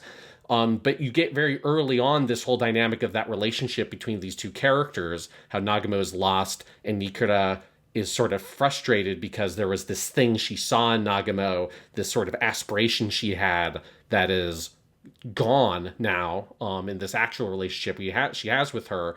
And that is a thread that develops throughout the whole show. And Wako being this, like, mad person, this crazy person who is like, Wako is like the god of this world, right? She is like unstoppable. She's undefeatable. Every problem she encounters, she just laughs in its face. And she's like, sometimes while wearing dinosaur pajamas, she's just... Yes. Or doing like ninja shit. Yeah, she's got her like penguin ninja outfit. She fucking scales the outside of the giant golden tower, which is an amazing bit, where you just see this little toy on the side of the diorama. But Wako being this almost like godlike, chaos god-like figure here, that's kind of the mastermind behind everything, showing them the path of like enjoying life, and that being this kind of conclusion you get at the end. It just was like, it really struck me on rewatch how much, like, amidst all the crazy bits in the madness that happens, that there is this very methodical development of this story, of these two parallel stories, both of them about these friendships that are kind of at different stages, both of them about like the past in different ways, where for Nagamo and Nikura, it is about like them having had this past that was this kind of glorious adolescence that they look back on, particularly Nikura, as a kind of golden time in their life that maybe has dulled. And then Matsuri and Echan in the midst of that golden time, on the verge of it being seemingly lost. And what do these groups of women do, like, confronted with these two scenarios, and how does it reflect on the nature of nostalgia, the nature of finding joy in life, all these kinds of things. Also, like, set against this, like, it's all set over the course of a summer is another piece of all that. Like, it's just very methodical and very intentional and super delicate in how it puts all these pieces in place. And then we could also talk about like the overall structure of it a little bit, of where they put episode 5 and all these things. But it is so genius, I think, how they build those to get to this conclusion at the end, involving a time machine that explodes and all the, like, it's just, it's so locked on to these central thematic ideas that I think are really hard to parse on first blush because you just kind of think it's a silly show that's very ridiculous, until slowly you start to realize, no, there's something more going on here. And it's a show that I think I've now watched it twice effectively, like maybe like twice and a half if you can count me kind of half watching it while listening to those commentaries each week. But it's one that I think is like very deserving of many, many rewatches. In a way that's different than other comedies. Most comedies you do rewatches because you just want to get that joke again and go through the experience of the joke and laugh at it, which is what I do when I rewatch Nichijou every other year. But for this, it's like, yeah, I want the jokes, but it's also like I want the kind of considerations on these themes around nostalgia and joy and how they're put together in this very artistic manner. And that to me is the secret of the show that is kind of elusive. And I did not realize until I got to episode 5 originally on my watch through of like, there's something fucking crazy going on here. And then rewatching it being like, yeah, there's like a lot crazy going on with this show that makes it very unique, totally different. Like there's no other anime I've ever seen, no other TV show I've seen that is doing all the things that City Animation does while also being like this like aesthetic marvel and all the other like kind of superlatives you can put on it. It also has this balancing act of the dramatic and the comedic that is totally singular to this show and this show alone. Yes, I mean, as much as this show resembles Nichijou, as structurally, and tonally similar as it is to that or to Lucky Star, the KyoAni show this by far made me think the most of was Haruhi, was that show, because I think the thing that this shares in common is that it is truly bold, it is anarchical, it is genuinely, in the true sense of the word, avant-garde in places. Yes. And yet, it is also structured with an emotional core that bowls you the fuck over when you get to those places. And I think Haruhi Suzumiya is like the other show I would say does that. And like KyoAni has had a lot of experimentation and anarchy across a lot of the different things they've done. But I think if you're thinking of that overall kind of package where all of those things somehow coexist in a way that you think they're not supposed to, you think the anarchical cannot coexist with the like clear, incredibly sophisticated narrative structure. I think Haruhi does that, and I think City the Animation does that. And, I think I've said before, I think Haruhi is the second greatest anime ever made behind Mobile Suit Gundam. So I clearly hold City in fairly high regard too in that regard. Yes, and I definitely agree that it's very different than Haruhi in many ways, but I feel like the philosophy underpinning it, the creative philosophy underpinning it is very similar. And yes, it does have like that sort of the agility of that show of being able to move across these different tones and styles and weird techniques and stuff, and then ultimately deliver you in this very powerful emotional place. It's definitely similar. And I want to go back to that word avant-garde, because we talked about this a lot with my favorite episode of Japanimation Station, the Endless 8 Diaries, where we watched all of the episodes of Haruhi's Endless 8, and we talked about them night after night and then edited them all into one episode, and you and I were just pigs in shit. We loved that so much, we were over the moon with those episodes and talking about them. But I think one of the points I made there, and I want to make again here, is that I think colloquially when you hear the word avant-garde, especially as relates to film or television, and I've had points in my life like this where the thing you think of is someone out in the forest shaking their camera over a dead body of an animal and then cutting it together with pictures of naked people and trying to aggressively assault your eyeballs or something like that. Any CU Boulder alums listening, pick whichever filmmaker you think I'm talking about. It's not just one. But that's not all it is, obviously, right? To be avant-garde, I think, at its core is to be confrontationally free of structure and burdens and bounds. Not structure. Structure is not the right word. What I mean is the outside applied structure, right? You're not working within somebody else's domain. You're not working within something that has, an automatic set of boundaries that go around it. You're creating something new that is an experiment that encourages the viewer to think about the form of the thing you are watching. And I think that can be such an incredibly joyous experience. And I think you and I both found that with The Endless 8, in that it takes the same script and does it 8 times and has 8 different directors doing 8 different styles of the story. And I think there is something so amazing about that really retrains how you think about television and narrative and direction and all these things. And I think there's nothing quite that crazy in Ishidate the Animation, because it's only 13 episodes, and it's not, doing 8 of them on the same script. But, I would say episode 5 in and of itself is every bit as bold an experiment as the Endless 8. It's maybe not as risky for the studio, because it didn't eat up 8 weeks of commercial television. But, the fact that episode 5, half of that episode is a bold, dynamic split-screen experiment that splits to up to, I counted, 9 split screens with separate loops of action going on, and is drawing your attention in different directions. It is challenging your notions of continuity. It is challenging your conventions of linear watching, because I cannot imagine a person who did not, at the bare minimum, stop that episode at various points to rewind and catch something going on in a different box. And the extreme version of that would be just to watch it 9 times in a row and focus on the different parts of the screen, which I think would be, if I had had time to do that this week, I would have done, because I think it would be very rewarding.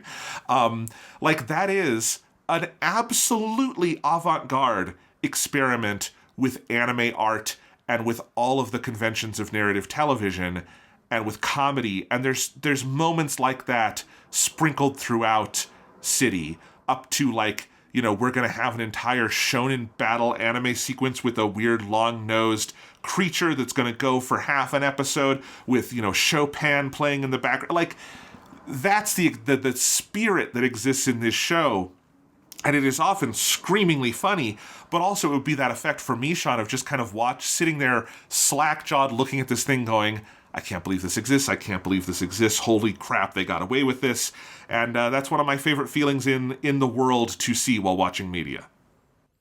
Oh, yeah. I mean, absolutely. It is avant-garde is the right, I think, phrase for the reasons you're saying of it is challenging your assumptions about what a TV anime can be and what it can do. I think both in a bigger picture way with kind of the genre blending it's doing, but also in a lot of the specific moments, with episode 5 obviously being the standout one that is the most okay, I've never seen a TV show do this ever.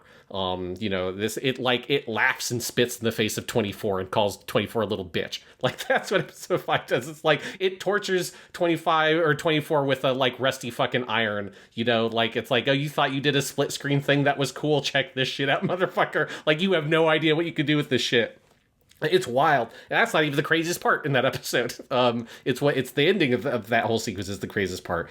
But you do get it throughout, both in conceptual ideas, in terms of blending different mediums together with the diorama stuff. Episode 5 also has the fucking crazy end credit sequence. You've got also just sequences, the animated sequences that just kind of blow your mind.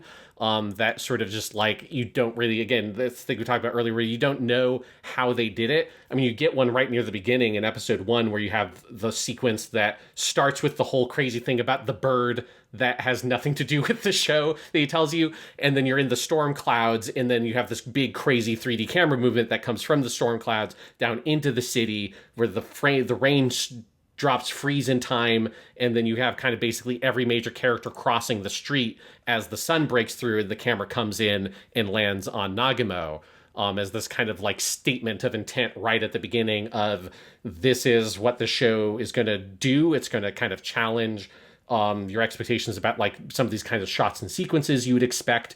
And that shot's not unprecedented, but it's incredibly unusual, especially. I just looked at it again. It might be unprecedented in the quality with which it is done.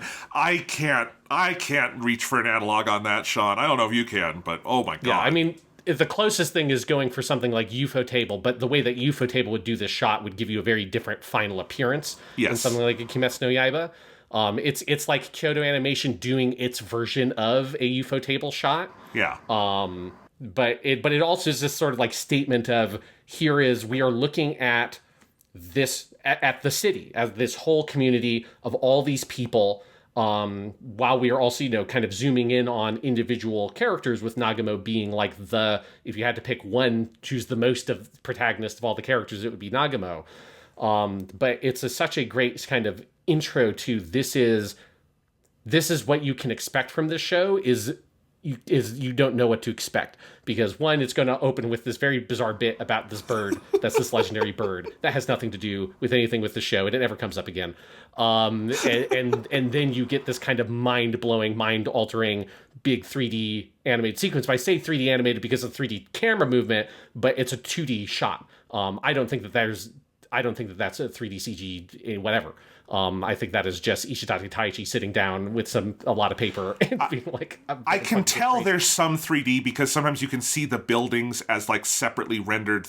It's you have to kind of go close, but like no, like once you get down to the people and like the slow-mo effect, there's definitely some elaborate digital compositing going on there. But no, those are hand-drawn elements. And it is, it's and again, it's that blend that you were talking about earlier where it's really hard to tell what is you're looking at, like what is it? But no, you're totally right. Yeah. And that's just sort of sets the tone for the whole thing, where you're like, you never know what's going to happen, exactly what this show is going to give you. And really the whole first episode is like this, because the first episode, I remember when I originally watched it being kind of taken off guard by how much it is then about, like, a huge section of it doesn't have anything to do with like who you think of as like the main characters, especially if you've seen the promotional material.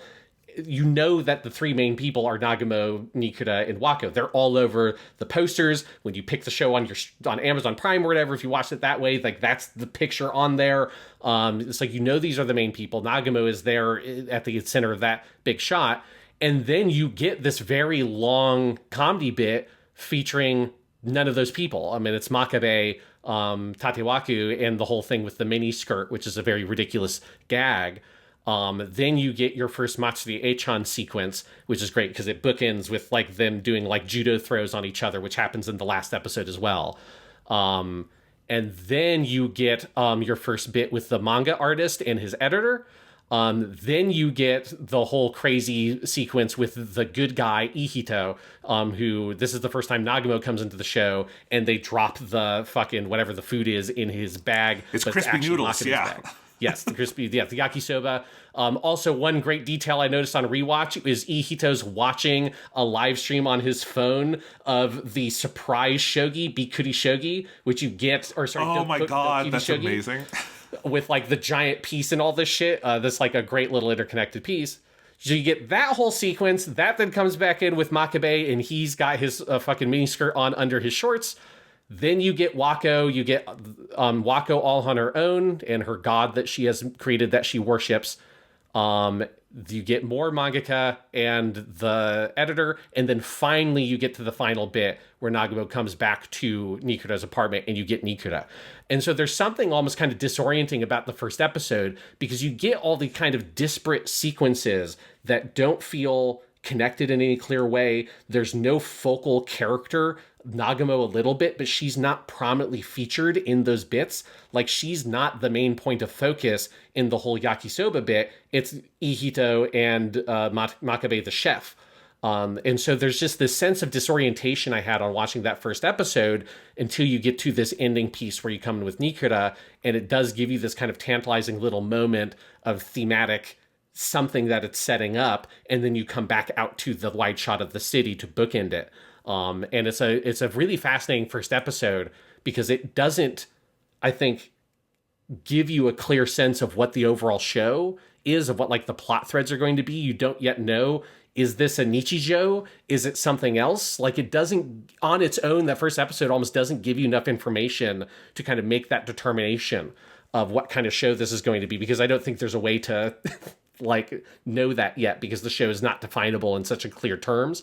But it's a really fascinating first episode because it has to do this delicate job of setting up, here are all these threads, here's all these people, here's what the city is like, but there's no way for an audience to be able to actually wrap their head around that. You're just giving them lots of individual pieces of information that you are, as an audience, are not going to be able to fully congeal together into something that makes sense to you until you get to the end of episode 5. Because I think that whole opening stretch of the show leading to episode 5 is about giving you all these threads of all these different people and the weird lives they live.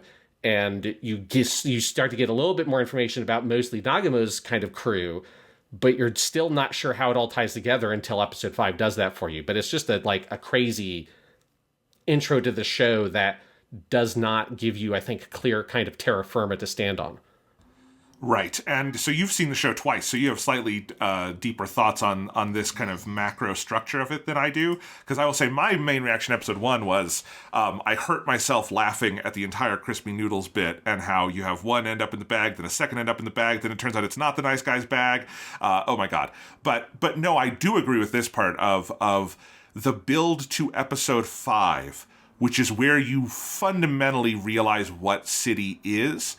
And in part, what you realize is that in any other show, episode 5 would be the finale. Episode 5 is your grand finale where everyone comes together. It is the most elaborate piece of production in the entire show. Like, there's other very, very elaborate things they do, but I think we can agree there's nothing as elaborate as episode 5 in the 13-episode run. But, like, that's so necessary because that's also where you see the tapestry, which is what I think Arawi as the mangaka, and then I think Ishidate and the crew at KyoAni are most interested in with this show, is the way all these pieces work together to tell something bigger. That it's never just, for instance, the Matsuri Eichan story. The Matsuri Eichan story is as powerful and fun and beautiful as it is because it exists next to the Nagumo Nichijou story, right? And it exists within the tapestry of the entire city, and all of these things work together.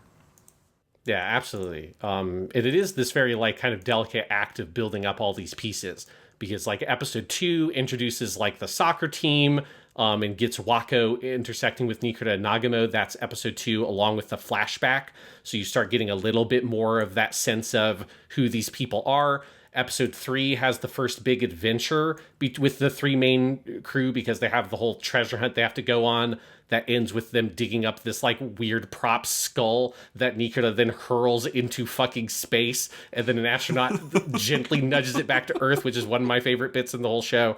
But that's also the one that you get the first big classroom episode that happens there. You also get Riko and her whole thing. You get the theater troupe. So you still, in episode 3, you're still introducing these large chunks of characters. And then episode 4 and 5 are almost a pair, because episode 4 has one of the most interesting narrative structures of any episode, where it's got this whole framing device of this intersection in the streets. So you get at the end of each bit, when you get your logo of city that they use to kind of bookend each section, that has a street section superimposed on it where one of the characters from the previous bit is leaving and a new character is running into the intersection. And that happens throughout the episode until eventually you get to the point where near the end, you have the big chase of where they're chasing after the big ear cat Mimineko, because it has the locket, and you get the chapter that is called Human Crossing, where you have all the characters intersect at the actual intersection, and they have to all stop and are running across, and all these crazy antics happen in this one shot just looking at this intersection that has previously only been featured in the interstitial pieces. And then that's when Nagumo ultimately gets kidnapped, with the to be continued to episode 5. So it's that progression of 1, 2, 3 to 4 of where you're getting all of these individual bits, getting kind of clusters of characters brought together, and introducing lots of new characters in each episode, until episode 4, where you start to build the literal intersections, but they're these intersections where nobody really truly meets. They're all passing each other. And that being your setup for episode 5, which is then we dive into, which is about everybody coming together as one great mass, as one true community.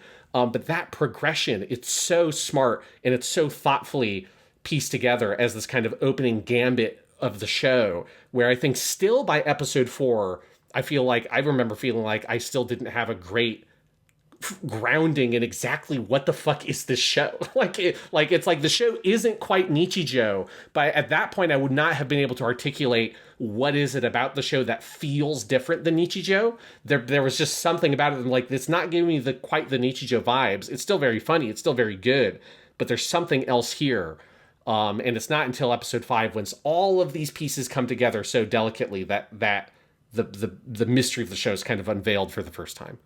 Right. And, if the show had wanted to be Nichijou 2, absolutely no one would have complained about that, because Nichijou is great, and we all love it. It wasn't even my favorite KyoAni show. I don't think I loved it quite as much as you did, and I would happily watch Nichijou, 26 more episodes of Nichijou. It's great.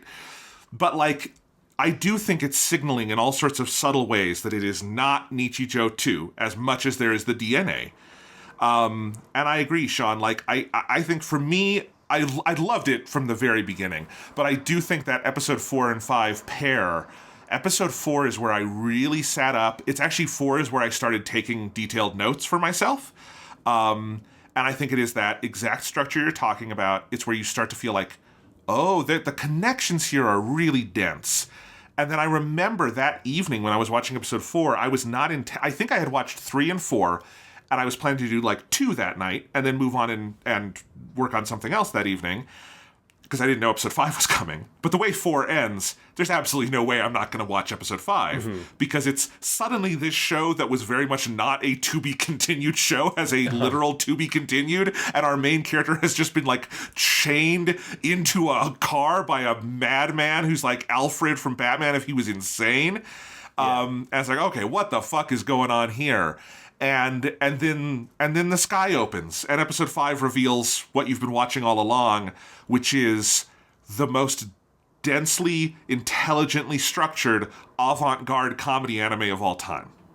Yes, absolutely. Because let's just get it, because I feel like we just have to get to the meat of episode 5 to be able to really talk about anything else in City. So it's like, one thing that's fantastic is, that episode one, it does start off in a way to like sort of signal to you, okay, so shit's going down, because this is where right at the beginning you have the crazy diorama and the fucking towers, which I hope are just made out of like a cardboard like paper tube, from like leftover from like used paper towels. They've got the right shape and stuff. Yeah. But they like are rising up out of the ground. You get these great blendings of this like physical diorama and people animate on top of it.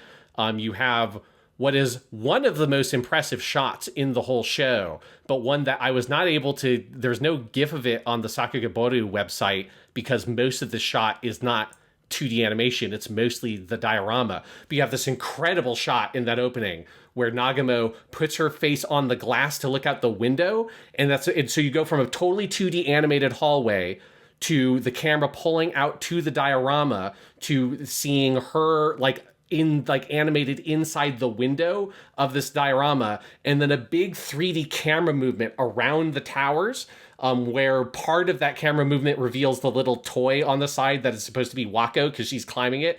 They also animate elements like birds flying in front of it. It does a full 360 around the whole diorama and then comes back into that window, zooming back in and seamlessly transitioning back to a 2D animated shot. And it's one full one-er. And you're just like, what the fuck? Yes. Like, goddamn, that's a hell of a fucking sequence.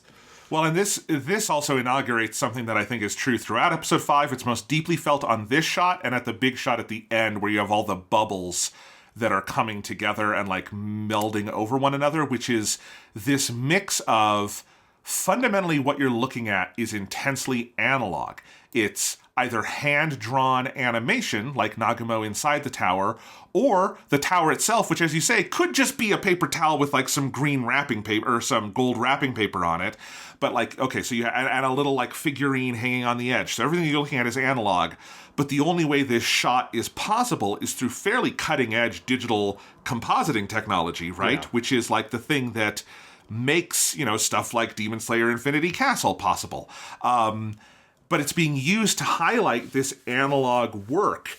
And so much of this episode is that. It is foregrounding analog animation in different forms, be it like papier-mâché animation, diorama animation, or traditional, cell-style planar animation is what we would call it. But then, again, like that big sequence at the end with all the bubbles floating over one another, that is so intensely handcrafted, but that would have been literally impossible with actual cell animation. Shooting on an animation stand with a camera, with the physical moving pieces, you have to be able to, separate all those things and then move and manipulate them and their boundaries in the computer to make this thing possible. And And then, of course, to say nothing of the entire, 10-minute split screen sequence, which is the same kind of thing that you just could not have done through, I guess you kind of conceptually could have with physical paper and an animation stand, but it would have been exponentially more difficult. Yeah, that's what I mean. It's like conceptually possible, but not literally possible. And so I think that mix of the digital and the analog and using the digital to highlight the analog, that is so much of what this show is about on a fundamental level. In some way, is the new and the old, and appreciating the moment and feeling the nostalgia and all of those things. And then all of the things this episode is about. It's just so born on the body of the production. Yeah. And it's just conceptually the way this episode is put together is just fucking bonkers, because I love that it opens with what is a fairly lengthy sequence of that is like funny, where you have this sort of like parody bit of them in the tower facing like the different bosses, like it's fucking Goku in the Muscle Tower or whatever in Dragon Ball. Yes. But every single boss just sort of totally destructs immediately and has some sort of flashback of their tragic backstory that somehow involves some weird, mysterious giant robot that goes totally uncommented upon in the background, which is so fucking funny. But, and it's a very good parody, especially in, a year that also features the Infinity Castle movie that is this, is like we're fighting all these different bosses and they all have their tragic backstories and all this kind of stuff. So it's a very, it's a still very relevant parody even today. But it's also like they do 2 loops of it and both of them are funny. But I definitely remember when I was watching it, I'm like, I mean, this is funny, but I also had the sense of like, but if this is what this whole episode is, I don't know if this bit can support like an entire episode of a TV show, because that's like a third or something of the episode is just that section. And then you get to the like episode break or whatever with it gives you the logo city. And then that's where you come back on Nichijou, who is wandering around the town looking for her locket. And you have the first split screen where in the right-hand column, there's this like thin column that shows a Dragon Quest style 2D pixel version of the quest that Nagumo is on with her buddies. And complete with like little combat sequences where the fucking animals from the Tekaridake theater troupe, like fighting monkeys, show up and they have to fight them turn-based style. You've got the little analog video 1 green text in the top right, which is, very great. Obviously it's playing on your nostalgia. And so all of that's happening in this weird right-hand column while you have this whole other complete city skit that is happening in the main screen with Nichijou and her running into Matsuri and Eichan. So you have this like intersection of 2 like well-developed sections of the show that have not crossed yet, which is Matsuri and Eichan, who have had a bit in every single episode, and then Nichijou, who has had a bit in every episode, and now their paths cross, and you're like dealing with this whole thing, and the fucking demons pop up again, but this time you have the reverse centaur, where the human part is just the fucking human leg sticking up out of the horse body ass first, which is just an incredible visual gag. And you're trying to process all of that, while on the other side of the screen, you still have this column that is Dragon Quest, and then eventually it goes to a full animated version of Nagumo and gang getting to the next boss, and they're like out for like, because they're flu, and so they're like, I'm not here because I have the flu, and all this shit. And you're like, it's crazy, like how immediately just like mind-breaking it is that you're given a full featured big skit that is as like full chested as any skit that you've seen in City, but you also have this weird Dragon Quest thing that at first you're like, oh, that's funny, but you kind of tune out, and eventually the Dragon Quest thing turns into a different, separate, fully animated traditional City bit, and they're happening at the same time. And the way that they do this, of where they're like slowly teaching you, here's where we're going. Like the way they like tease it out, if there's a little column, but it's something that's not going to give you a lot of information. Okay, now it's going to give you more visual information. And that's like, okay, now we're going to start showing you characters you've never seen before, because then you get all the people from the Aratara Sake family, but we've never seen this group where there's like the twin girls and the guy who we later learned that Tanabe is in love with and all this stuff. So you now start getting characters you don't know, and slowly it starts adding more panels on top of it. And this process of just like the mind-breaking nature of watching this episode, where at first you're like, I can kind of process what's happening. And then eventually you start getting 6, 7, 8, 9 different frames on screen at the same time. where for a lot of them, those screens are just looping, but there's never a point where there's only one screen that has something dynamic happening. There's always at least 2 or 3 that have something dynamic occurring. And then eventually they get at a point where most screens have something new that's happening, that there isn't looping information. There's like full original animation that's happening of different people crossing paths, coming together, ending up at the Tanabe mansion. But the way in which they sort of slowly build this up and make it more complicated until you just have to like give up and just sort of like, you have to let yourself go and just let it wash over you, because it's such an assault on the senses, and that flow of you thinking you kind of can get a handle on it, and then it gets out of your control. You think you got a handle on it again, and then it gets out of your control because even more happens. It's so crazy how not just conceptually what they're doing here, but I think the masterful level of execution at how they're playing this bit and how they're teasing with and like sort of interrogating the audience's ability to consume the information you're giving you, and how you're defamiliarizing them and like, you know, just kind of destroying their mind for trying to watch this like a TV show. It's so cool how good they are at playing out this bit for everything that it's worth. It's humbling is a word I keep coming back to, because I think that is so true. Another thing it's doing, like with that, Sean, is that it's also training you to just start to eschew dialogue in one form or another, right? Yes. And this is something City does this is another like difference between this and I think Nichijou and some of the other like comedies KyoAni has done, is a lot of the sketches are silent, or they just have silent, but like with music, obviously music and sound effects, but no dialogue. And a lot of my favorite ones are like that, like the one we mentioned in episode 12 with the big Nikura fight. But there's ones kind of throughout the show that are roughly silent. And this stretch, sometimes there's dialogue, but oftentimes there can only be dialogue for one of the 9 screens at most, because they're not overlapping the soundtrack, and eventually it is mostly purely visual. And so you are also being trained to basically absorb all of this without spoken dialogue based purely on imagery. And that's, you know, that is one kind of fun thing when it's one screen, but when you're doing that with, 8, 9 screens at once, it is a totally different kind of investment in the body of the show, and that becomes so fun. I mean, there's even bits where they've got speech bubbles going on with the characters to try to indicate what's going on. It's absolute madness, and I like what you were saying, Sean, about how they kind of build you into it.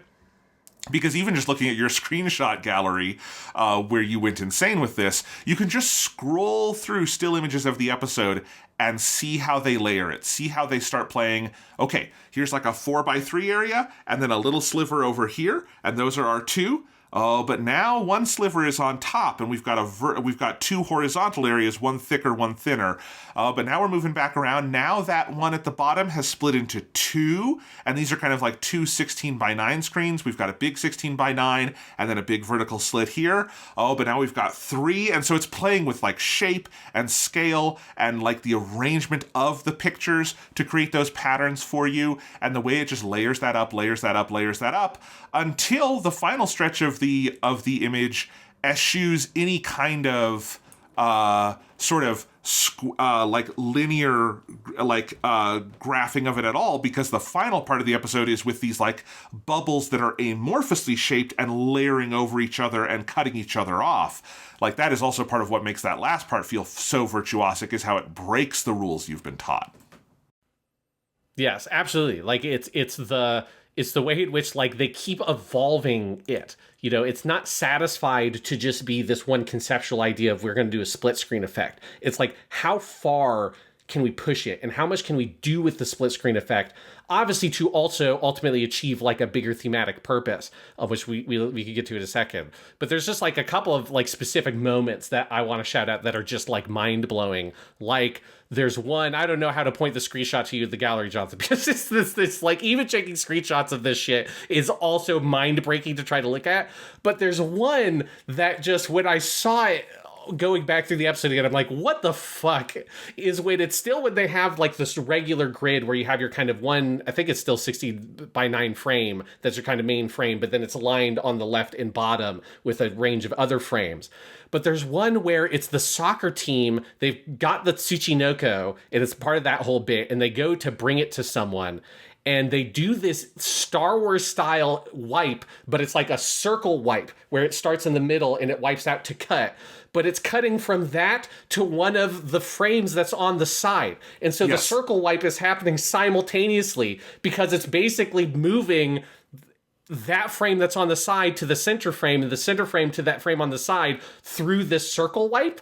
And it's like, what the fuck? I mean, one, it's totally unnecessary because you already have both images on it on the screen at the same time. You're just changing which one is larger than the other, but using this elaborate wipe and you're seeing both of them happen simultaneously. And there's a lot of shit like that where like they use editing things or where there are characters that will move from one frame into a different frame as it gets more convoluted and the space starts compressing on itself. Because obviously the point is all of these people, every single person we have ever seen in any bit up to this point in City, and some we have not yet met, are all starting through a insane series of elaborate events that if you start going through it slowly, you can kind of piece together.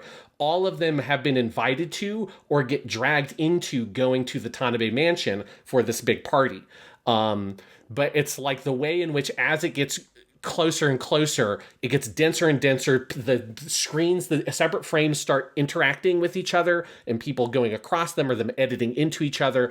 And then you start getting into the sequence where it starts very rapidly editing and shifting and transforming those frames so they no longer conform to regular boxes, but to all these different kinds of random shapes and like big diagonal dramatic lines and stuff as everyone collapses until Nagama opens the door, and that's where you get the bubbles, where everyone is occupying one space together. All these frames have devolved into amorphous blobs of bubbles that come together and break apart, and there's like just a beauty to this that I remember being so emotionally overwhelmed by this reveal when Nagama opens the door into blackness and then heard this one little bubble on her and then all these bubbles coming and swarming around her.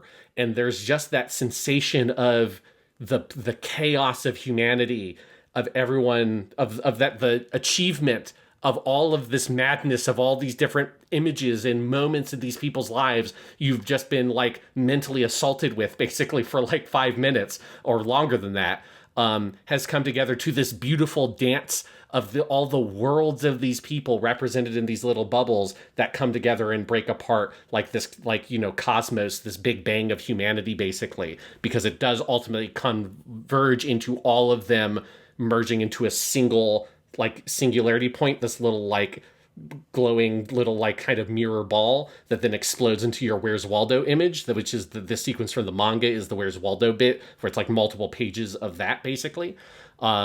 Like, what a just absolutely breathtaking depiction of community and humanity, visualized in a way that I've just never seen or anybody express something like this, and where it's doing it in a way that your mind can't process. The production process of how do you conceptualize this sequence, how do you put it into practice? From what I understand, like the official City Animation account has said that the Ginga, the key animation for this, was all done by one person. They didn't say who that person was. I don't know if it was Oda Minoru, who was the director for the episode. I don't know if it was maybe Ishidate Taichi. I have no idea who did it. But like how you conceptualize and execute this sequence is something that is like beyond what my brain could comprehend. And you mean specifically the bubbles at the end, not the entire split screen. Yeah, just the, yeah. I mean, even the entire split screen thing also kind of is like that, but the bubbles specifically, right. It's like, I mean, because I guess it's the thing that it makes sense that it would be one person has to draw it, because I don't know how you could coordinate this across multiple people in the way that for the split screen thing, I'm sure they did. I have to imagine that a lot of that was, you're going to be in charge of this box for this sequence and stuff like that. You can divide that work, but there's something about this bubble sequence. It's so convoluted, it's so complicated that it does feel like that the basic version of it has to be something accomplished by a single artist doing it, because it's like there's just no way that a group of people could coordinate to like wrangle this sequence. And there's something about that is also beautiful, that adds to the majesty of this sequence, that it is something that it's so artistically driven, it's so artistically motivated, it so breaks outside, in that avant-garde sense, your expectations about what animation can be and what it can look like and the forms that it can take. And the fact that all of that is not just to show off or something, it's not just like to be like an interesting technical achievement.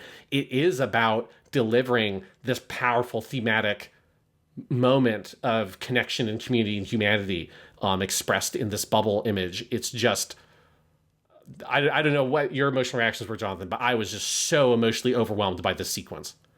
Oh, I completely agree. This is one where, like, the episode ended and I just sat with my TV off, staring for a little bit, like, thinking about it.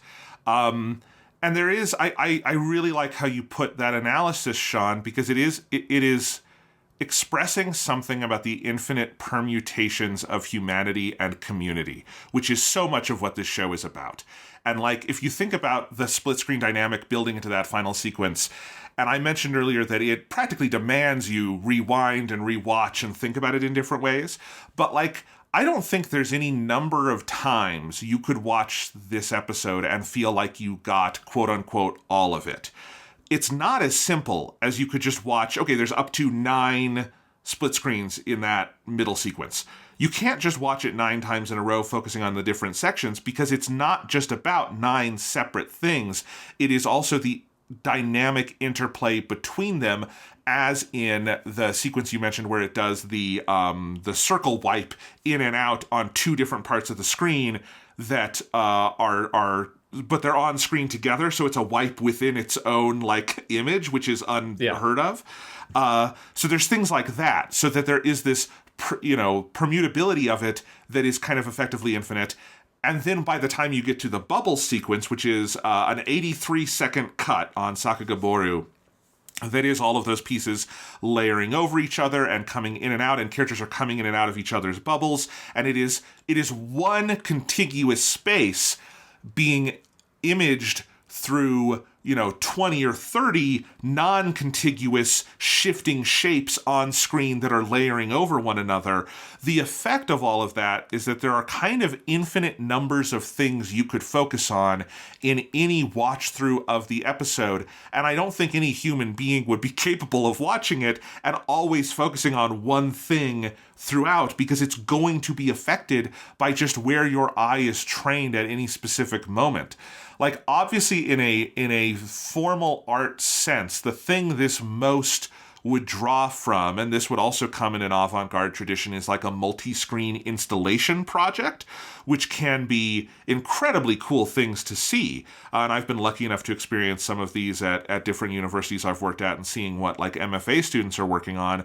But you can also, like, go to museums and see projects like this, where you'll have someone set up multiple screens and have multiple things playing, and it is about exploring a physical 3D space where you can't just sit and watch one thing on a loop. It's the way those images are playing on multiple screens at once that can be the dynamic interplay. This is the closest I've seen a contiguous piece of television, a 25-minute episode or a movie or anything that is technically a single screen project, capture something like that.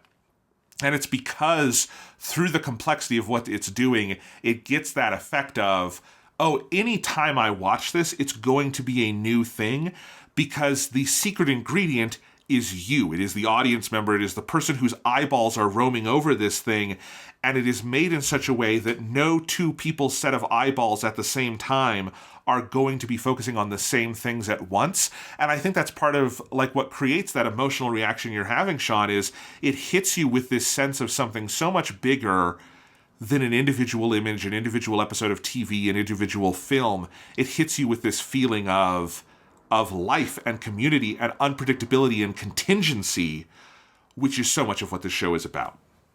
Yeah, absolutely. Because I do think I like how you're kind of laying some of that out there, that there's like an almost like mathematical thing here of the increasing level of complexity of the way in which the split screens interact with each other. It's like, the mathematical fact that every time you shuffle a deck of cards, it's a near mathematical certainty that there has never been a deck of cards, a full 52 deck of cards, that has ever been in that exact order in the history of humanity. I don't care how many times you shuffle that deck of cards. It will never, because it's a 52 factorial, 52 with an exclamation point. That is a number too big. There's so many different possible combinations of all these things that it may seem like, well, it's just 52 cards. Like, how could that be possible? But if you lay out the math of it, like, there's so many combinations of things of ways it could be ordered. It's always unique. Every deck of cards is always unique anytime it's been shuffled. And it kind of hits on that sense of like the complexity of these individual elements and how each individual element on its own is something that your mind can comprehend. When you watch just one bit that is with Nikura and she's, grappling with her like literal demons, you can understand that and watch it and have fun and laugh. And maybe you can kind of do 2, although even just 2 starts to just kind of melt your brain a little bit. And then as soon as you start laying on 3, 4, 5, 6, 7, 8, well, you kind of can get used to it because your brain starts dismissing all the parts you don't want to watch. And you're just focusing on the one that you do want to watch. Eventually, you can't even do that because none of those individual pieces exist on their own. They all start interacting with each other in different ways. Like, there is no way to just focus on one part of that split screen for very long because it always devolves. It always breaks down into something else because none of those pieces exist truly independently. And so the way in which it kind of forces your brain to recognize that when you're looking at this mass of individual elements, that all of these are on their own. They're all separate screens. They're separate people. They're separate moments. Your brain can't comprehend it because you're partitioning them off into their own worlds. And you can't process those multiple worlds at one time. And it kind of like teaches, it like beats you down with that lesson. It's like almost a brutal watch experience on the first time through because it's like the only other TV show I've ever watched that gave me a similar kind of feeling is sections of like Twin Peaks: The Return that are so intense with like how long they hold on a shot or something like that, that it's almost like aggressive in the way in which it is giving you something so outside the norm of your viewing experience. After it gives you that, then it gives you the amorphous blobs, which is something that your brain can start to comprehend.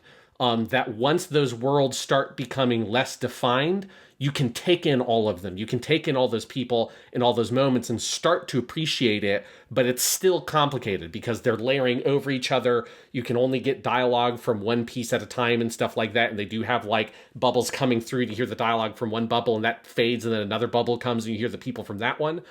But as soon as those boundaries become fluid, your brain starts to be able to comprehend them. And then once it all collapses into one singularity, it's one big image, now your brain can bring it in. There's something about when you look at the Where's Waldo style picture, even though you can't really, it's hard for you to discern all the individual elements because there's so much detail, because it's presented to you in one frame, in one understanding, in one conceptualization of the world and what it is. You're comfortable with it. And there's a comfort at all of it coming together again into one singular big frame. And I think, and that's what its message is about what community is.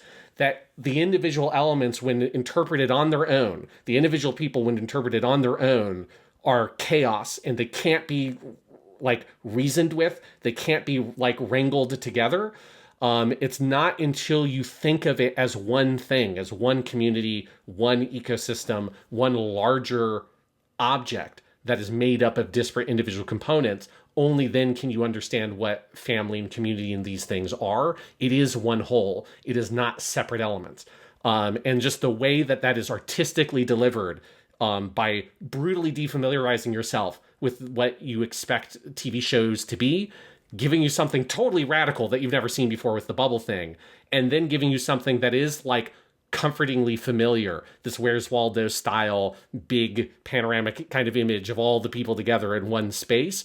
Like that's part of that overwhelming emotional thing of it, is it's like, it's making you relearn what a community is on like a conceptual and emotional level, not just an intellectual one, which is something that only a piece of art like this could do. And it's doing it in a way that just nothing else has ever expressed in the history of the medium.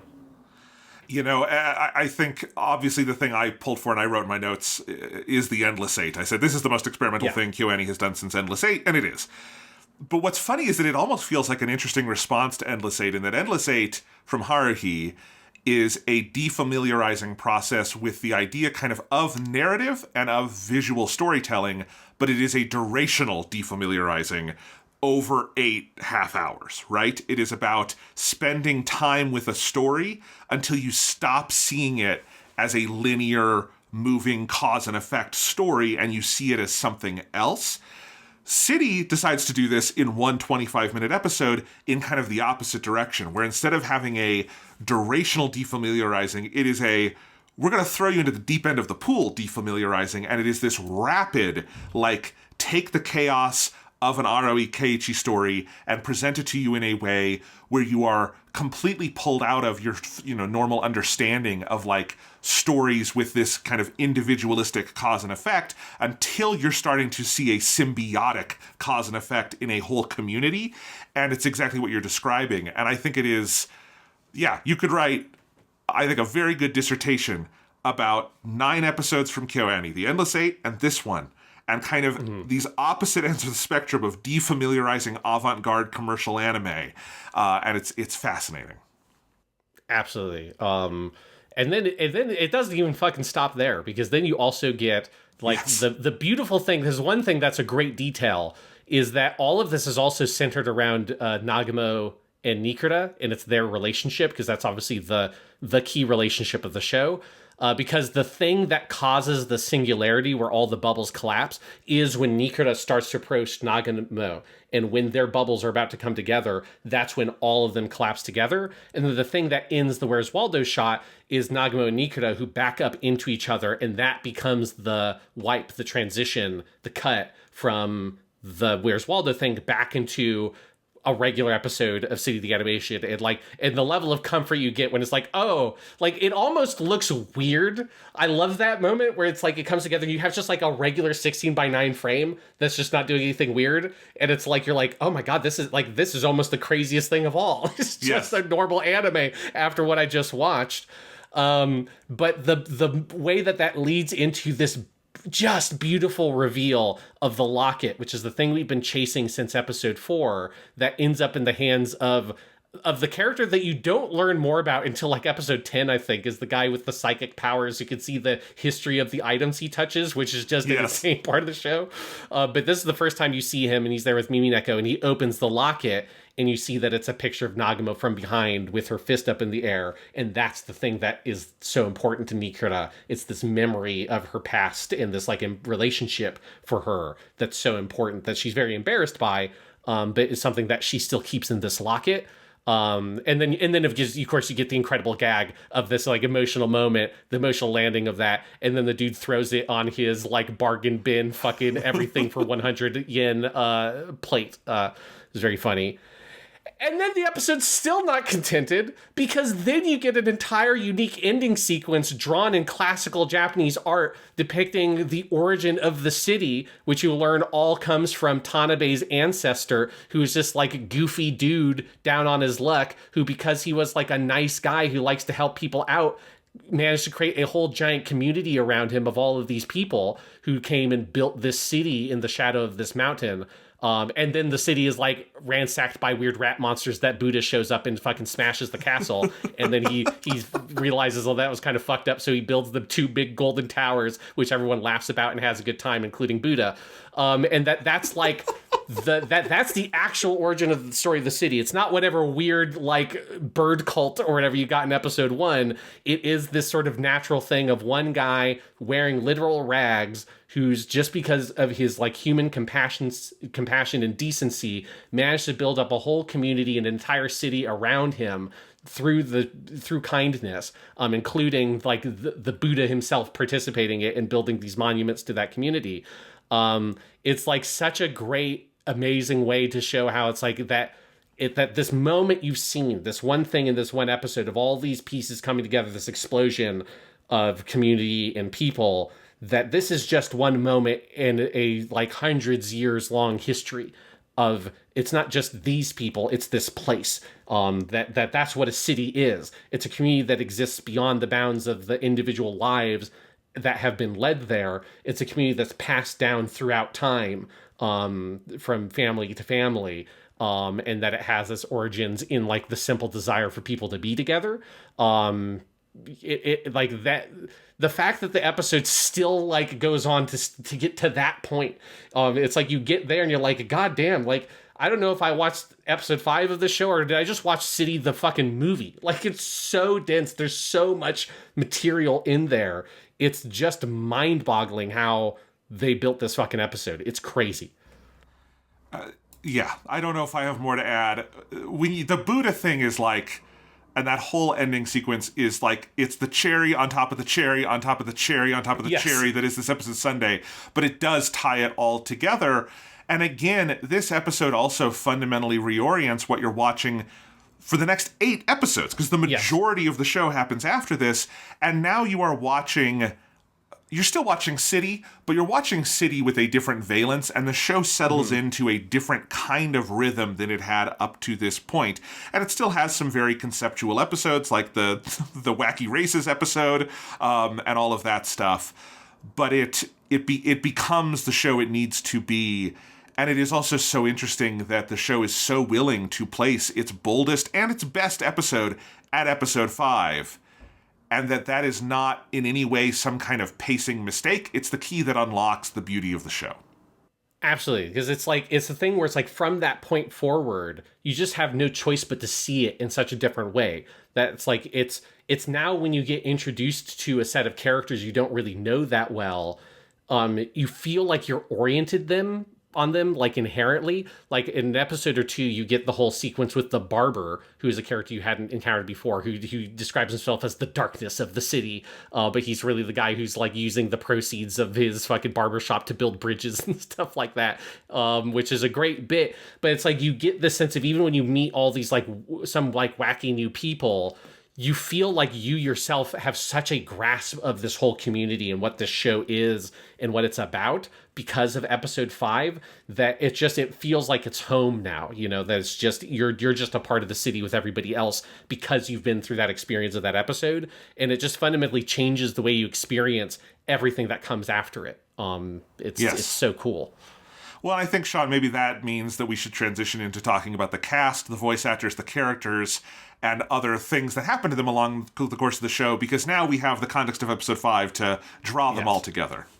Yes, because, I don't think we need to break down each individual episode like that, but we can discuss the cast and talk about like some of these bits and stuff throughout the show. We'll start with our lead 3. So our main character, Nagamo herself, is voiced by Komatsu Mikako, which, interestingly, she is one of the only main members of the cast that are not, like, notable KyoAni alums. But we have talked about her before, because she is Iori Sei in Gundam Build Fighters, which is a thing I had totally forgotten about, because it's been so long, and I forgot that, like, you know, she's played a lot of, like, young boys, because I've heard a lot of her older kind of women kind of voice acting. But it's like, yes, she is Iori Sei from Gundam Build Fighters. She's also Maki from Jujutsu Kaisen. If you've been playing the more recent Genshin Impact, she's Mavika, who is the goddess of fire in Genshin Impact. She is also, one other thing we've covered, she's Susamaru, which is the Kemari demon, the one that, like, in season 1 kicks, like, the ball in the kind of first half of that show. She's that in Kimetsu no Yaiba. She's always been in lots of stuff. This is, as with all the actors on the show, it asks a lot for, like, this is a very actor demanding show. And there's some stuff, especially the second half, with all the fucking YouTube channel shit that they do, where she has to, like, be embarrassed in the noises she makes when she has to be embarrassed and all that kind of stuff. Like, it's such a great performance. I mean, it's true of everybody. Everyone's just at the top of their game. But I do love the balance of Nagamo, of the kind of, like, you know, lazy elements of the character, the kind of the apathy the character expresses in lots of places, alongside the sort of, like, simple purity of her, you know, that she just, like, takes things very seriously in a very straightforward manner.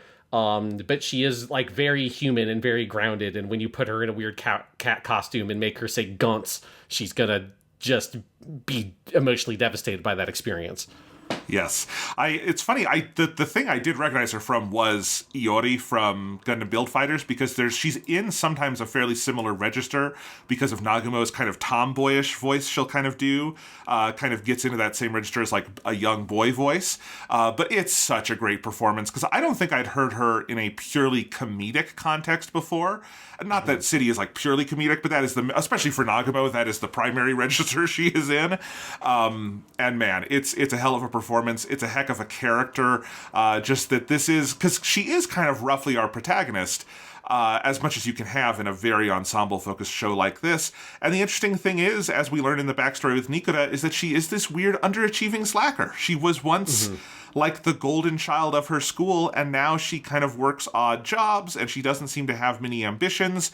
And I think you could read between the lines and say she's maybe even going through something of an existential crisis or slightly depressive episode in places, in not knowing what she wants to do with her life, which is why when the final episode opens with a completely non-comedic scene between her and Nikura, and Nagumo finally admits, I think I've learned every day can be fun, I found a tear running down my cheek. And it's like, how can a character who is so purely zany for so much of this show get that out of me? Oh, that's the magic of City right there.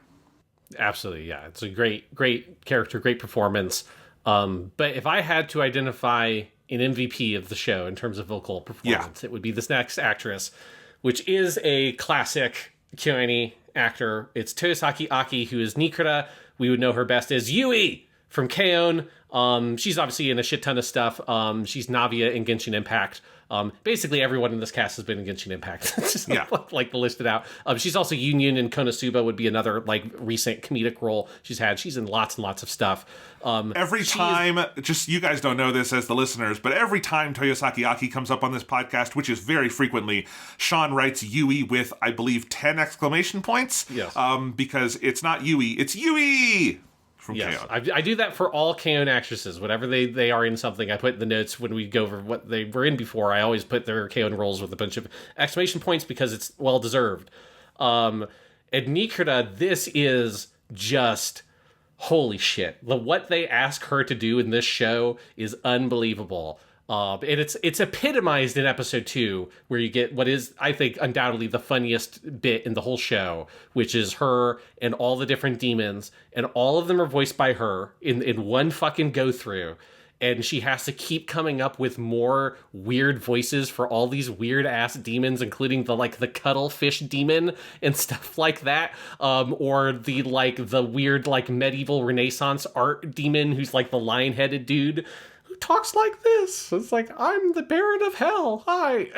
It's just, my favorite being the stupid demon, though, who is the one who she's thinking about picking up like a 100 yen coin, and he's like, yes, let's steal that. We can use it to buy a land and build ourselves a house. It's like, okay, yeah, it's great demon. Yeah, I'll buy some land and build a house with like $1. Thanks.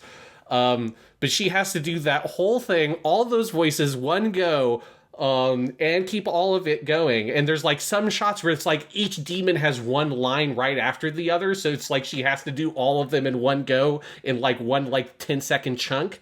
It's such an incredible, shows her visual or verbal flexibility of what she can do, but then also just the main performance of Nikura. She has so many incredibly elaborate bits that are so funny, whether it's her doing the ramen thing and having this whole huge gourmet fucking monologue about eating raw ramen out of the package, which is a thing I've done because it is great, and it is that description is perfect of just I'm a lazy fucker, let me just do it, let me just crunch this shit, this is great. Her having to do the whole fight with the monster in episode 12 has no dialogue, but it's just her yelling and shouting and screaming in simulated slow motion. I mean, I have to imagine that if you were an actor on this show, that just every week you show up for the recording sessions being like, I just get to watch the Toyosaki Aki theater. Because it's she always has some sort of one woman bit in almost every episode. Or it's her making a YouTube video of herself, right? All that stuff. It's just God, this character's so fucking funny, and like the places that Toyosaki Aki has to go as an actress to deliver on what they do with her is just crazy. But it's like an all-time great comedic performance. I could not agree more. I do not necessarily disagree about the scene with the Five Devils being one of the funniest things in the show. For my money, though, I do have to highlight Nikura eating the uncooked ramen that you mentioned. I do think that might be the hardest I laughed at all of City. And it goes on so long. The animation is so elaborate, but it is mostly driven by this long, dense monologue that they have Toyosaki Aki give about eating the uncooked ramen and being a little, trash panda going in and eating this and it's so sinful, and then you get the flavor packet out and you put that on there and just like every step of it along the way. That scene killed me, and that is maybe more than any scene just driven by the voice acting. Like, the animation is very good and important there, but it doesn't land as hard as just listening to Toyosaki Aki do the voice. But yeah, there's so many scenes we could highlight that is just her being the show for a couple of minutes. Yeah, it's crazy. And that specific scene with all the ramen stuff, like, there's just some line reads. Like, there's one, I forget exactly what the line is, but it is her saying something like the equivalent of, like, and it's like sinful proportions. And the word proportion is in English, and she like rolls the R so hard. Proportion. Yes. It's like the way she does it. I like had to rewind that bit multiple times because it's such a satisfying, like, just how in love she is with this ramen in this whole experience. And the episode that had that was the one that she was the person on the cast commentary, which is great. And she talked about during that bit that, like, her whole inspiration for how she read the monologue was her trying to do, like, not an impression, but her trying to pull pieces of things from like big star, like, veteran voice actors. Like, the one she specifically shouted out was Hochu Otsuka, who is the narrator on this show, reprising his role as the narrator of Love, Chunibyo, and Other Delusions. I like to assume that it's the same narrator. But, Hochu Otsuka, who's like Jiraiya in Naruto, et cetera, who has, like, that very, like, a great, like, incredible voice. He's like Urokodaki-san in Kimetsu no Yaiba and stuff like that. And her being, like, pulling stuff from him, pulling stuff from, like, Koyasu-san. I feel like, rolling the R is probably a little bit of a nod to Wakamoto Norio. That she's, like, looking at these sort of, like, old school veteran, like, super kind of deep voiced voice actors that have that sort of very slow and just luscious way of, like, saying words, and she's pulling in elements of that and kind of doing her own take on it. And the way she explained it was just so cool. And if you listen to that bit again, thinking about that, and especially the Hochu Otsuka connection, you can hear her adopt some of those kind of, like, vocal tendencies that some of those actors have. And there's just something fun about having a woman who's in, I think, her late 30s or maybe very early 40s. She's, like, 38. Taking on the affectations of these, like, 60-year-old actor, like, veteran voice actors, and just adding that flavor there. It's really good. Yeah, we love Toyosaki Aki. While I was looking some stuff up with her, I did see there was news in August. Her husband passed away very suddenly. He must have been very young. She's only 38, and so she's been limiting some of her, like, press events since then. And just sending, not that she's going to hear this podcast, but sending all our love her way, because, she has brought so much joy into the world, and I'm so sad to hear that happened to her and her husband, and I hope she's doing okay, because she's just one of the greats. Yes, it was that very, very sad, because it happened over the summer, then it was announced in August. So that's Nikura. Our third member of that kind of main trio is Ishikawa Yui as Izumi Wako. We had another KyoAni vet, because she is, of course, Violet Evergarden in Violet Evergarden, along with a million other things like 2B and Nier Automata. But Ishikawa Yui is just incredible in her. But, like, I think she gets pigeonholed sometimes these days in very dramatic roles, because she has that very, like, intense, serious voice that, like, Mikasa from Attack on Titan 2B is, like, very much in that kind of area, where I think, like, especially after Mikasa, she get cast in those kinds of characters a lot. But she can be very, very funny. She's China in Gundam Build Fighters, which is fun that we have China and Iori Sei are together again in the show. And so it's like, it's nice to see her in another like big crazy comedy, because she's done some of those and she can be very funny. And Wako's great because it's just such an unhinged character, and Ishikawa Yui brings this just kind of delirious madness almost to her. There's something about that laugh that this character has, this like full-bellied ah ha ha ha ha laugh that she has, that you get those moments, especially in the fucking Wacky Races episode, where everything is blowing up in the big oneer at the end of that episode. That's just crazy. There's explosions going off and shit, and in the background you just hear Wako cackling, and it cuts through like this incredibly dense sound mix so piercingly, where it's like, I feel like you hear that laugh and it's like a triangle in a fucking symphony orchestra. Like, I don't care what the fuck else is going on in the audio. Like, if that laugh happens, it cuts through everything. It's so powerful. And I just love this character that's so unfazed by anything she encounters other than the Bonjour Samurais, which we need to talk about that bit at some point, which is amazing. That's the only thing that can phase Wako. But everything else is she just takes in stride. And I do just love that laugh is just, it will haunt you, but it also lift you up.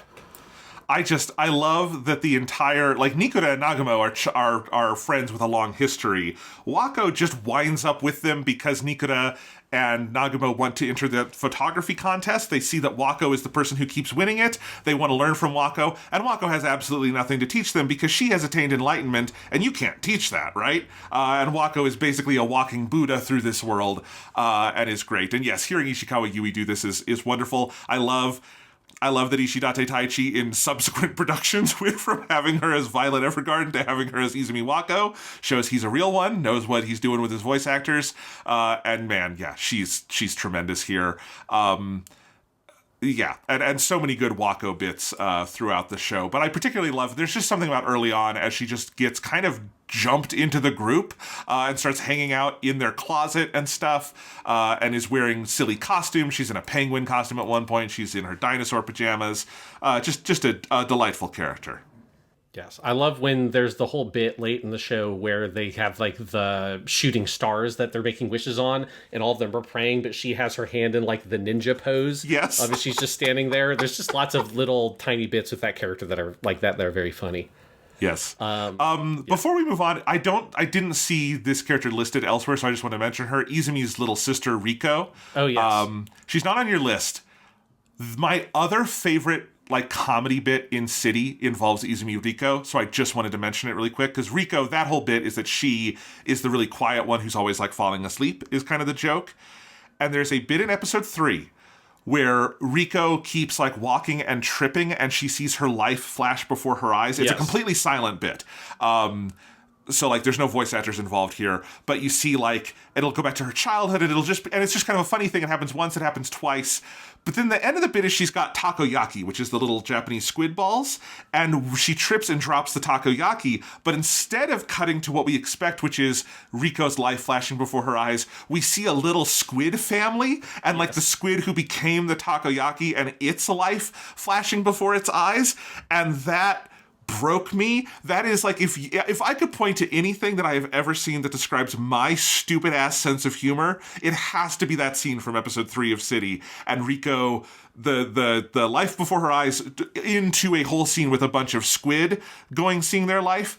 Oh my god, that scene just fucking slayed me, Sean. Yes, it's very funny. I do have to inform you, Jonathan, that you're making lots of very racist comments because they're octopuses, not squids. Oh, I'm sorry. Things. I hear taco and I think, okay, do they make that distinction in the Japanese language, or is that an us thing? Okay, they do? Okay. Yeah. No, octopuses and squids are very different animals. That would be weird if they didn't make this distinction between taco is octopus, ika is squid. But it's takoyaki. It's Yes, which is octopus, which is fried octopus. Taco is octopus. Okay, so I'm sorry, I had that reversed. I'm sorry. I was being very racist. I can't tell squids and octopuses apart. That is a me problem. I apologize to all the squids and octopuses listening. I will endeavor to do better in the future. Okay, thank you, Jonathan. I will have to upload a YouTube video that's just, my apology? My apology. None of it's capitalized. I will donate to some kind of aquatic institution that deals with both squids and octopuses. Yes, thank you very much. We're a big fan of cephalopods here on the show. It's a great, I'm looking, Sean, just go back. Okay, the octopuses, I apologize. I'm looking at, because I actually just wrote in my notes taco, so I was just doing it anyway. But yes, it is. I'm looking through it. It's like you've got the octopus in like the baby blanket in its crib. You've got it going to the park. You've got it graduating from college. You've got a scene of it like on the beach at night with like its lover. You've got it on the train. I love this so much. I'm adding some of these images from the octopus sequence, Sean, into my wallpaper gallery on my Mac, because my favorite thing in the world is when I'm setting up my computer in classes and students see brief glimpses of the crazy wallpapers I have that are mostly from different anime, and I want someone to ask me about the octopus. Yes, because it does have, I love the conclusion of that bit is like him going to the takoyaki stand like he has his fucking resume is what he's holding on to, and he's like going to apply for a job at the takoyaki thing and get turned into takoyaki, because like the implication is that he had his girlfriend, but then after graduation they broke up, maybe because he didn't have any prospects in life or something, and so he leaves on the train and she tearfully watches him go by on the train at night. Yeah, that is an incredible bit. We're talking about the Izumi Riko. There's also, because obviously the running joke with her is that everyone falls in love with her immediately. I love the one, I don't remember which episode is off the top of my head, but where the police officer, Honkan, gets shot in the heart with it, but he's already in love with Wako, and so he desperately is like trying to pull it out, and like it just keeps going, and he's like throwing them into other people to try to avoid falling in love with this girl. Like that bit is also incredibly good. So yes, I apologize for not having Izumi Riko on my cast list. It is a huge crazy cast for this show. Yes. Wakui Yu is the actress that voices her. Now that is a character that doesn't like say a lot, because it's mostly like grunts and stuff like that. She has a couple spoken lines, but like part of the joke of the character is that she's very quiet, which might be one of the reasons why I forgot to throw her on my outline. That's okay. Another scene with that is in episode 10. You get the Izumi Riko fan club, and I just wrote in my notes, I would join that club too. And that is the bit that ends with, in my notes I just wrote, how to even describe the outer space joke we get with Tatewaku here, which is his like learning about the fan club and getting rejected again. Oh my, there's a lot of good jokes where we go into space in this show for some reason. Yeah, because that's where you have it. It concludes with the captain of his football club is the one who's captain number one of the Izumi Riko fan club, and it ends with Tatewaku screaming out, "It's like, well, it's not fair. I mean, you can't help it. I mean, she loves me," and they're all shocked, and then he turns and she's standing there, and he's like, "Isn't that right, Riko?" And she just says, "No, not at all." And he falls down, and that's where you get the fucking shooting star through space, which is his love for Riko being extinguished. And this can lead us into talking about this actor, because the actor who plays Makabe Tatewaku is Irino Miyu, great actor, who as a child actor voiced Haku in Spirited Away, which is always a fun detail. His KyoAni role is he's Shoya, the main character, in a silent voice. He's also Saji Crossroad in 00 Gundam. Always got to shout out our Gundam boys. But Tatewaku is a great character, because I think early on, you have the fucking like mini skirt bit, but at that point I don't think I realized like how big of a character he was going to be, because he's got such a kind of simple, plain character design. He doesn't look like he's supposed to be the main character of a show or one of the main characters. He looks like he's supposed to be a background dude. But like slowly over the course of the show, he is one of the funniest characters, and Irino Miyu's performance is just so fucking good. Because you do get, after that bit of him getting rejected, you have the whole thing in the classroom where he starts emotionally breaking down and announces to his teacher, because the teacher's like, everybody, like, what even happened over the summer break? Like, don't you want this to be a summer that everyone's going to remember? And he stands up and he's like, "Teacher, this summer I was broken up with by Izumi Riko." And it's like, okay. Was this like, would that get me in the Guinness Book of Records? What? Would getting my ass broken up with get me in the Guinness Book of Records? And it just starts this whole crazy bit of them trying to come up with a way to get in the Guinness Book of Records. But the way that Irino Miyu's just like snot running down his face, at least the animation, and just shouting out these lines is so funny. And this fucking character just cracked me up more and more and more. Like the more you get into the show.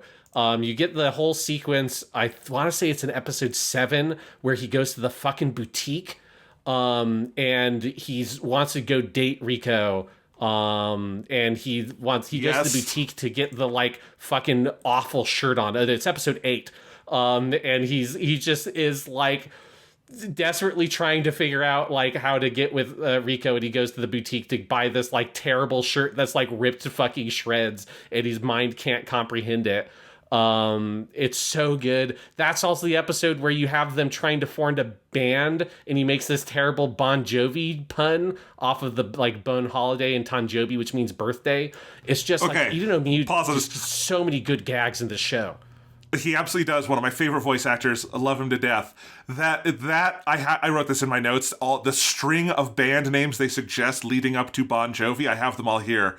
It starts with Duck Noodle Long De Chat Smoked Daikon Pickles, then Smoked Pickle School, Mr. Chocolate Pumpkins, Pescatore Empire, the Dorayakis, and then Oh Bon is a jovial day, Bon Jovi. And that's how that scene ends, and it killed me. Yeah, or in Japanese, it's because Matsuri's birthday is on Obon, which is a Japanese holiday, and Tanjobi is Japanese for birthday, so it's Bon Jobi, and it's just the pun it's so powerful. It's an absolutely legendary bit. But the best Iri no Miyu bit, the best Tatewaku bit, is the one where it's at the end of episode 10 is where you get this extended sequence at the end of that episode, which is a series of next episode previews. Yes.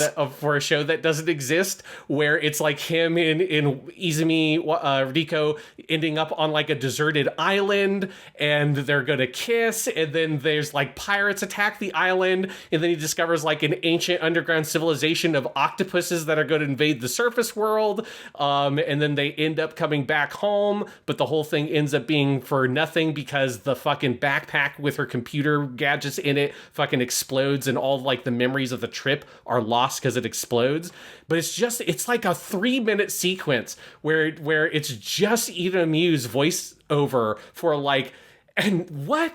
B and Riko end up on a deserted island. What's going to happen next? Oh, what are we going to kiss? Oh my God. And it's like, it's so good the way he captures that energy. And that bit is especially funny to me because it has got to be an intentional Nadia Secret of Blue Water reference. And I very recently watched through that show and suffered through the whole like fucking deserted island arc, which there's a lot of very specific things that happen here that are like that random deserted island arc that's like half of that show. That's awful. Them on the island and them kissing on the first time on the island, there being a secret civilization under the island. All this shit. Some of like the weird mecha stuff there is like very reminiscent of some of like the Nadia stuff. And so it's just Ira Miu just like vamping on these crazy next episode previews. And there's like 4 of them in a row. And so it keeps cutting to black at the end and you think it's over. And then another one starts again, and then another one starts again. It's one of my favorite bits in the whole show, and the way that Iri no Miu plays the whole thing is incredible. And then the fucking punchline at the end, where he falls off the tree because he realizes, oh, it's all been pointless because Riko doesn't remember any of this shit. And he's on the ground, and Nagamo and everyone stands over him and is like, Tatewaku, what the fuck are you doing? What have you been doing? And he looks up at them, and he says, Daiboken des? Which is just like, I had a big adventure, and with a big smile, and it cuts to black, and that's the end of the episode, and it's so funny. It's perfect. That it's after 9 episodes with no next episode previews. Yes. You get to the end of episode 10. And it's 6. They do 6 subsequent next episode previews for a fake show. And it is just so perfect. And yeah, Miyu Urano, man, I love this actor. I love when like he's in something that I'm teaching and I get to tell my kids, you know where you got to start was Haku as Spirited Away. And I just, because that's the thing, like Miyazaki Hayao often does this where he casts like unknowns for different parts, but then because they're in a Miyazaki movie, they become big. And Miyu Urano has to have had one of the craziest post like Miyazaki careers up to this point, and always reliably great.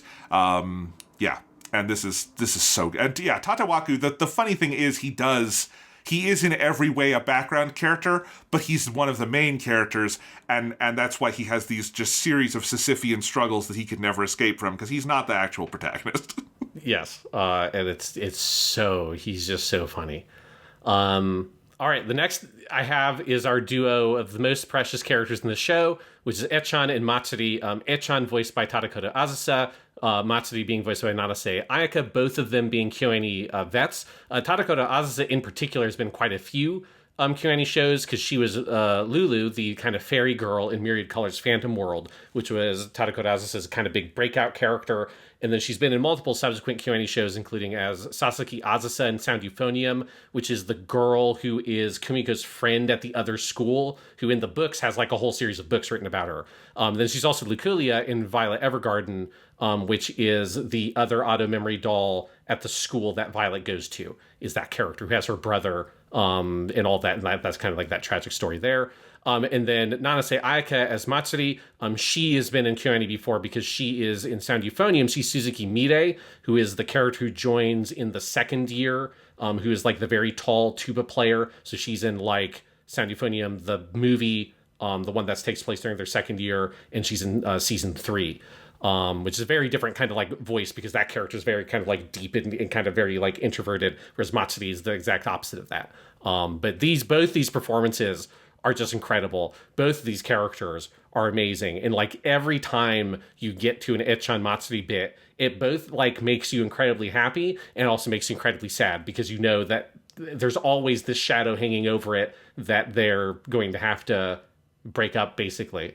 But they have like it's just one of the most authentic feeling friendships between teenagers I feel like I've ever seen represented in media, of just like these two absolute fucking goofballs who are very bored with the world, and so they just come up with the most ridiculous games to play with each other, and the weird like kind of word games and roles they play with each other, and kind of absurd things they get up to in just their kind of normal after school antics.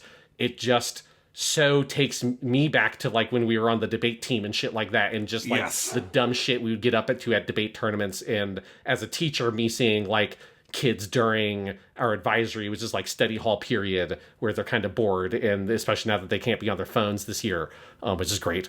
And so they have to figure out like other dumb shit to do. And there's an authenticity to the friendship that they do with these two characters that is so effective, because it really plays on that nostalgia piece that I think is a big part of the thematic material of the show. But then it also like really pulls on your heartstrings when you know that these two are going to end up separated eventually.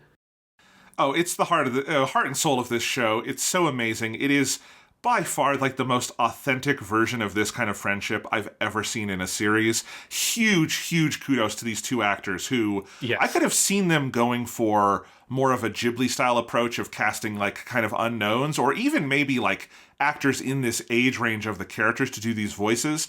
But I think having, the professionals come in and give these voices that sound like they have to have the skill to do all the comedy bits and the wordplay and all of that, but they're still able to instill this kind of untrained quality into it where Echan just sounds like a middle school girl. Matsuri sounds like a middle school girl. There's something about the way they express emotions and everything that feels so authentic, that can also be very, very funny when they do it.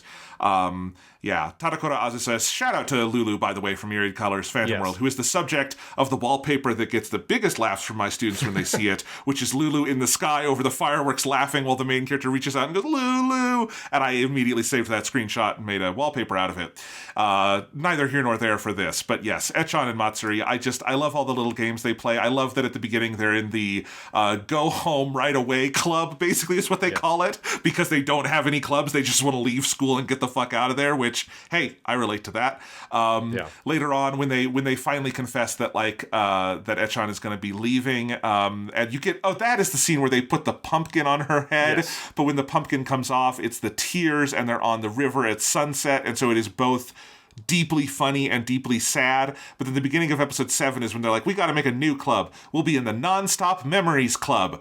But then they get into it, and now they're in the No More Thinking the Same Thing Club, and they have to start thinking different things. That's just the kind of humor you get with these two, and I fucking love it all the time. It is it's never something where I feel like they're pouring on the schmaltz or the sentimentality with these two. Like, it is definitely, their scenes are comedy first and foremost, always, even in the very end of the show. But I think that makes the emotionality of it come through all the more powerfully because the core of their relationship is laughing and having fun and being friends. And that is what it is to be friends with someone when you're a teenager, I think, particularly like a middle schooler. And so the fact that the comedy is the thing through which the tears arrive is exactly right.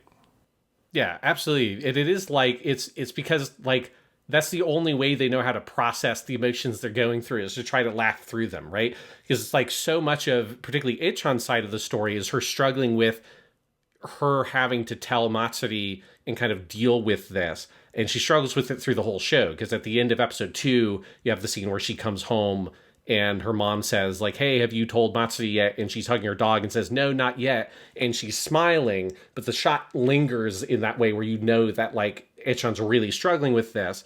You know, she, in order to tell her, she has to put the fucking pumpkin on Matsuri's head. That scene is both hilarious and just heartbreaking.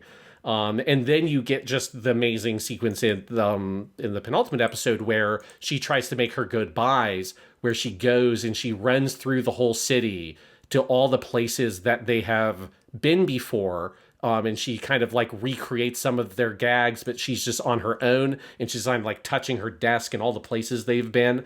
And then she's intending to leave quietly, ends up running into Matsuri and does the whole bit where she's like, oh, I have attained a power whereby if I touch you, you shall lose all your memories. And she's like, no, that's not possibly true. And she taps her on the shoulder, and Matsuri, of course, plays along, and Ichon leaves quietly on her own. And that like whole sequence is so heartbreaking, where she walks away and this like stark blue background turns and waves to the camera, and Matsuri walks out, Ichon's gone, which of course leads to episode 13, where they finally have their, you know, kind of they reunite at the airport, and they have, you know, where Ichon has always been the leader in that relationship. And I love the way it gets flipped, where Matsuri is the one who has to kind of take the lead at the end and be like, no, like, it's going to be sad no matter what, having to say goodbye, but wouldn't we rather meet one more time than otherwise? Reflecting the like moment in the flashback where Matsuri decides to be with Ichon, where she's talking to her friends and gives the most brutal burn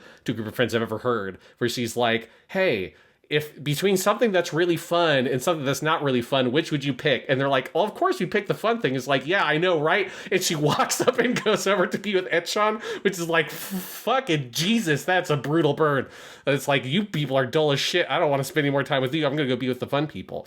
But she presents that same choice of like, between us never seeing each other again and us seeing each other one more time, which would be better? Of course, it would be us seeing each other and getting to say goodbye, and kind of getting to take that lead in the relationship. And that sense of like, part of the themes of this show is that, you know, this stuff never truly ends, that there will always be another summer. There's always like these memories matter. Our relationship matters. There's always chance for us to have fun again. And that's kind of like part of, I think, what a big part of the show is that, you know, maybe these kind of this moment in time feels like it's done and over, but there's always more joy to be had in this world. And let's like embrace that rather than try to hide from it. And it's such a like powerful way to bring that idea in across this like really beautifully developed relationship between these two people over the course of the whole show. Totally. And I noted all those same moments in my notes.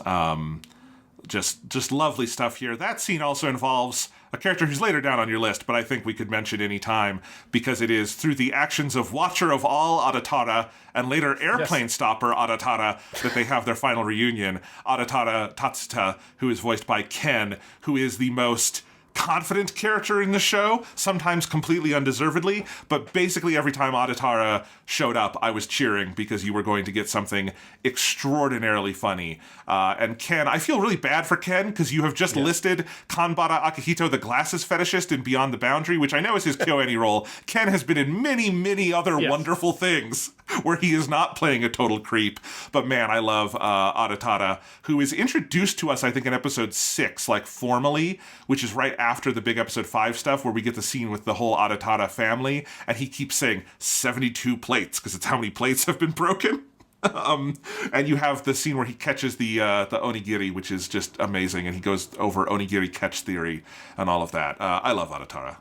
Yes, I mean, it's like his whole thing is that he's just like the coolest motherfucker in the world, basically. Yes. And yeah, like he's always shows up there with a steaming cup of coffee in his hand, and has like whatever kind of insane analysis he can give. And yes, that his kind of kiss off moment, which is him stopping the plane by standing in front of it, like arms outstretched, and you get the like that great payoff of all the nicknames he has, which is Adatara the plane stopper, is very funny. Then he's taken away by the guards, and they both like do their thumbs up over the shoulder to Matsui, being like, yeah, we've done something great, which I don't know what the security guards, I don't know how much they understand what's going on here. But also, one of the weirdest jokes in the entire show is that when Watcher of All Adatara comes to take Echan, to bring Matsuri to Echan, he has a horse. They don't comment on it, but the horse is very clearly two other guys with a tarp over them. And they wind up writing this. They never show who is inside the tarp, what exactly they're doing, how Adatara got them to do this. Instead, we get an entire monologue by Adatara in like poetic form about the way he is like the wind, that ends with him saying, "Behold, the wind census theory." That is one of the great monologues in this show. I just had to mention that bit because it's so much funnier because they never mention it, that it's just two guys in a tarp. Yes, the horse is amazing. The fact that it never comes up and they're just casually riding this horse to the fucking airport. Incredible. Also, we have Adatara's love interest in this show is Tanabe, who somehow, despite being the key player in episode 5, we haven't mentioned Tanabe yet, because she likes Adatara. Everything in episode 9 is based on her trying to get a date with Adatara, and Tanabe is one of the deepest KyoAni alumni cuts. Yes, because and she's in love with the older brother. Right. Okay. Adatara, the plane stopper. Yes, there's a lot of Adataras in this. Yes, but she's in love with his older brother because this is Tanabe, voiced by Goto Yuko, or Gotuza-sama, who's, of course, Asahina Mikuru in Suzumiya Haruhi, as well as herself in Lucky Star. I forgot to put that credit in the notes, but yes. She does notably appear in Lucky Star. She's also Georgie, the maid in Miss Kobayashi's Dragon Maid, the human maid in that show. So Tanabe is there with her lovable butler Hotaka, and she is the one who keeps the city going and gives everybody the random awards for doing little things. And yes, it is it's just lovely to like have her in the show, doing her Gotuzer thing, with her like that like kind of very delicate voice that she's got, that she gives to Tanabe. It's a very similar kind of voice as she uses for Mikuru. And I do love that whole character and her bit, especially in the it's the Wacky Races episode really features her super well, because you have that whole big flashback with her in Hotaka talking about like, that she's never been able to ask this guy out. And she remembers like, it's like I once saw him from across like the classroom or whatever. And she's been admiring him from the distance, but has never said anything. And she's like, but it just would have felt so improper. And Hotaka's like, well, I have to tell you something, Miss Tanabe, that is something very, very important. I do not think that asking him out for dinner would be in any way inappropriate. And she just like melts down at the revelation that would be like a totally normal human being thing to do. But yeah, that whole dynamic with that character is very fun. Yes, I love that character. Just love that because Goto was not voice acting for a while there, right? Yes, she had a lot of health issues. Yes. Yeah, and I just love that she's back. She's so perfect as Tanabe. It's just the right part for her in so many ways. Tanabe is kind of roughly analogous to the Hakase character from Nichijou, in someone who is kind of like on the fringes of the society, doesn't interact with everyone else all that much, and is kind of a weirdo. But the way this character is used in this show is very different. Although Tanabe does wind up in a big vat of glue in the Wacky Races episode that reminded me of the Hakase glue in Nichijou. I thought that was kind of funny. But no, I love Tanabe. I love that she basically, the way she like wields her extravagant wealth is to give people awards and kidnap them so she can give them ultimate hospitality. Yes, it's just like a great bit, and I love that like you get it early on before you've ever met Tanabe, and it's like because you get it through Ihito first, and then like you slowly start to realize like what this is, And then, of course, she is the descendant of the guy who founded the whole town, is what you learn at the end of episode 5. Yeah, it's all pretty wacky. All right, getting back into your order, we had the manga bros, who we haven't talked about yet. Two manga people. So you have KyoAni, who is the mangaka, who's voiced by Miyazaki Yu, and then Todoroki, who is the editor, who's voiced by Suzuki Ryota. Miyazaki Yu, I didn't note any like big roles that we had seen him in before. Suzuki Ryota as Todoroki is Ishigami in Kaguya-sama Love is War, which is another great performance. I fucking love these two. I love their whole weird shtick. I love their really awkward they're like the heavy breathing and like they need to say something, they don't know how to say it. But just the whole thing with his fucking manga, which is Nocton-kun, or like Mr. Bummer, I think is how they translate it. And it's just, you get like these glimpses of every episode, just something that's a bummer happens. And it's like he falls off a cliff, his fucking house explodes, he falls down a manhole or whatever. And it just seems like the trashiest fucking manga in the world, but somehow like everybody loves it. There's a great bit where Makabe Tsurubishi, the chef, after his whole ordeal with wanting to be the regular at this restaurant, but that restaurant shuts down, and he stumbles across this volume of Mr. Bummer, and he's like, oh, the secrets of the world are contained in these volumes. And he tries to give one to his son, Tatewaku, as like this fatherly gift that's like, this will teach you the wisdom of how to live your life, and he just throws it away. But I just love this fucking ridiculous, terrible manga that everyone seems to love. And all the stuff of like, he keeps on thinking it's going to get canceled, and then they're like, no, let's make Mr. Bummer 2. And just the back and forth with that shit is so fucking good. We actually, when we were talking about Wako earlier, we forgot what I think is by far the best Wako scene and the best use of her voice actor Ishikawa Yui in the show, which is when Wako has to translate between the manga bros, because they won't. This is when we have the other thing we have to talk about with them, which is the other manga, Bonjour, which is so funny. But this is where they're both like so in their feelings that they won't talk to each other, so they basically are whispering to Wako, and then she will tell it to the other person, which eventually descends into Wako and Ishikawa Yui just having the full conversation in both voices back and forth for the end of the scene, which must have been another very fun day in the voice booth. Yes, yeah, because this is all in episode 11, and this is where you get that whole bit, which is where there is one little tiny crossover with Nichijou in the show where you learn that they exist in the same continuity. It happens way earlier in the show. But there is another mangaka that submits for like that the manga's magazine is going to run, which is drawn by Naganohara Daisuke, which is the pen name for Mio, who is one of the main characters from Nichijou. And I think it's episode 2, you get a brief moment where you see her from the back in her workshop, and I think she's like broken her wrist or something, so she can't actually make the manga that is going to become like the Bonjour Samurai manga. And so that's when Rakuten-kun 2 has to happen.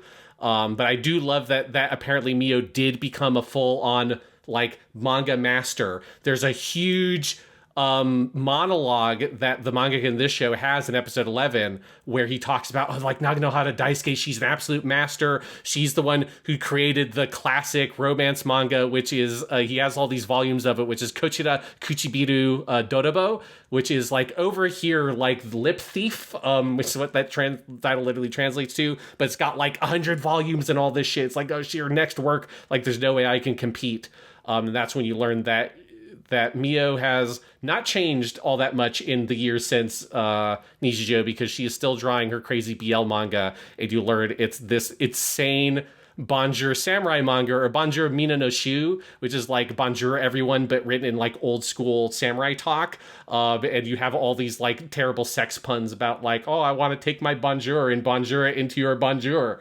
And it's also where that's the best vocal performance by Koyasu Takehito, who plays a bunch of characters in this show, but he is the main Bonjour samurai who wants to Bonjour his Bonjour into everybody's Bonjour, and having him get to like say all those puns. It is an all-time great bit in this show, and it's just incredible.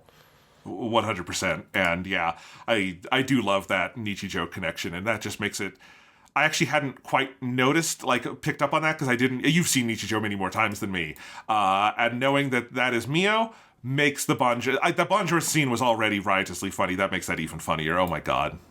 Yes, it's, oh my god, it's so fucking good. And in that scene, I also love, there's just the screenshots that Todoroki, that's the one where he has to go again to try to apologize and get like another manga from this dude. It's like the 5th time this happened. And so he's like going across the street in his like Dogeza like deep like sort of like beg pose, but he's like a Roomba and he's just like bumping into shit trying to like get his way into the room.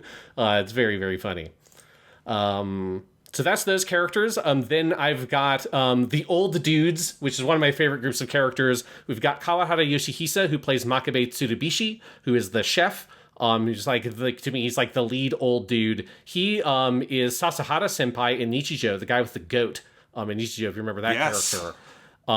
He is also in Tamako Market. He's Tomio Shimizu, who's one of the members of the market, of the shopping arcade. He's the little dude who has the afro in that show.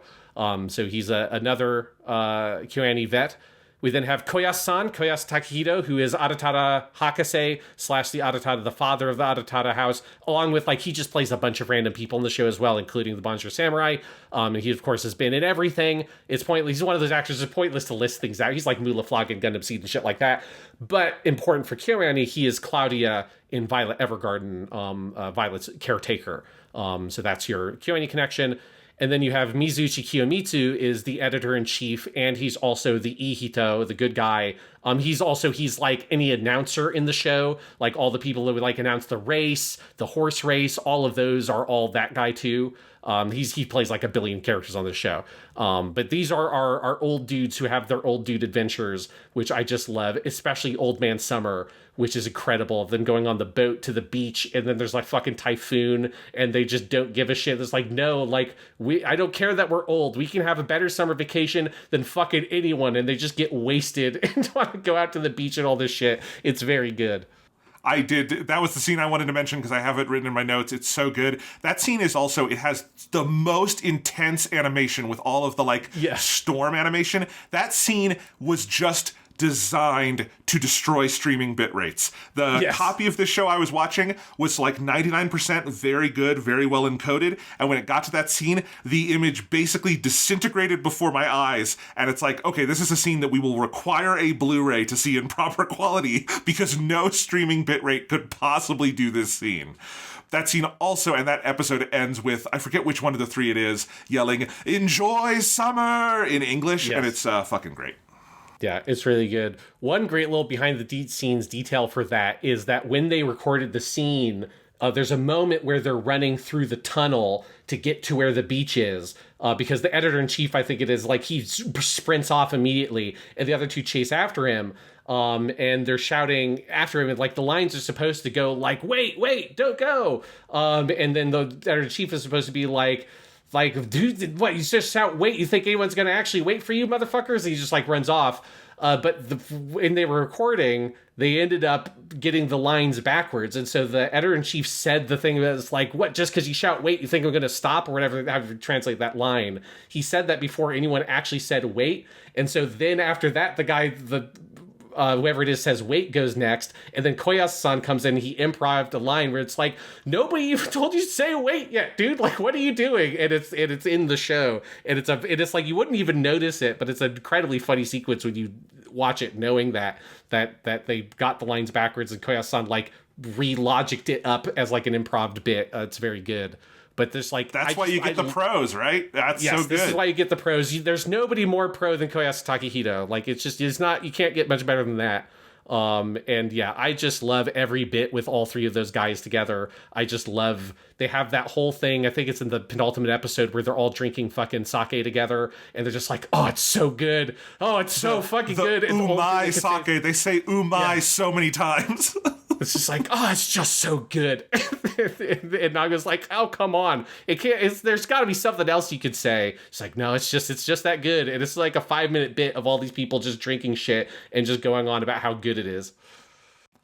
The next person you have listed here, Sean, I know, and I think I agree with you about Toyosaki Aki being the MVP of the show, but if there is an MVP number 2, to me, it is this person, who isn't even in the show that much, but when he's there, my god, it is Fukuyama Jun, who plays Tekaridake Nobuteru and his entire Tekaridake theater troupe, including 2 major performance scenes where he does an entire, like, taiko drummed rap sung narration thing that is one of the most insanely virtuosic pieces of voice acting I have ever heard. And then the second one is even better than the first one. Oh my God, it's Fukuyama Jun has never been better, and he has been in many great things.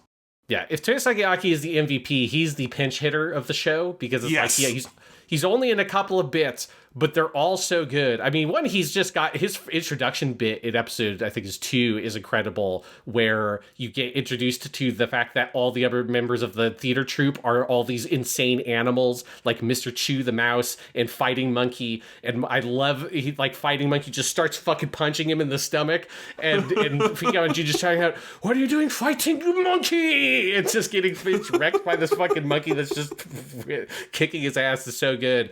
But yes, you then get to it's episode 8 is the first one, and you get the rap, and it's just incredible. And this is where in every single cast commentary things on YouTube, every actor had to shout out, it's like, and then you get to the rap. Like, have they gotten to the rap yet? Has that episode happened yet? Can we talk about the rap? Everyone just was like, because one of the crazy things is he intentionally did not want them to play the music track for him to rap to. He just rapped to the animation because he wanted it to fit the animation exactly. Wow. So it's like he specifically told them, like, because they had the music track prepared, and he was like, no, I just want to do it to the animation for both of them. And obviously it wasn't just one take, and I'm sure they did a couple of like versions of it, but he would go through a whole one. They're not like stopping and recording different sections again, and just go all the way through. And it is just like absolutely incredible, like, because they're just full on, rap performances, with like the speaking parts intermixed in there and all that stuff. And they're just these insane retellings of like Japanese myths. The first one being the Momotaro one. That's also set up by the incredible bit that Nagamo wants to get some like paid, and she's like, but I don't want to do anything. So she just sits there in the middle of the stage for the whole time and sulks, and it's so good. And he pays her like a rice coupon. But yeah, it is just a legendary fucking performance that he gives in the show, in those 2 bits in particular. And then when all the animals have to talk in the Mimi Neko bit, which we'll talk to about later with Ishida Akira, about Fighting Monkey, and all of them show up, and Fukuyama Jun voices all of them also. Just goddamn, what a fucking performance. Of course, Fukuyama Jun, in a billion things, just to shout him out for his KyoAni roles, is he's of course the main character Yuta in Love Chunibyo and Other Delusions is his KyoAni connection, but he's in a billion things, and he's just one of the best comedic voice actors. He's been in so much stuff, but this is like an all-time great comedic performance in this, but also he's Panda in Polar Bear Cafe. If you want some good comedy, Fukuyama Jun, that's another good place to go. Yes, on a completely different end of the spectrum, because Takaridake speaks and sings very fast, and Panda speaks very slow, and Fukuyama Jun can do it all.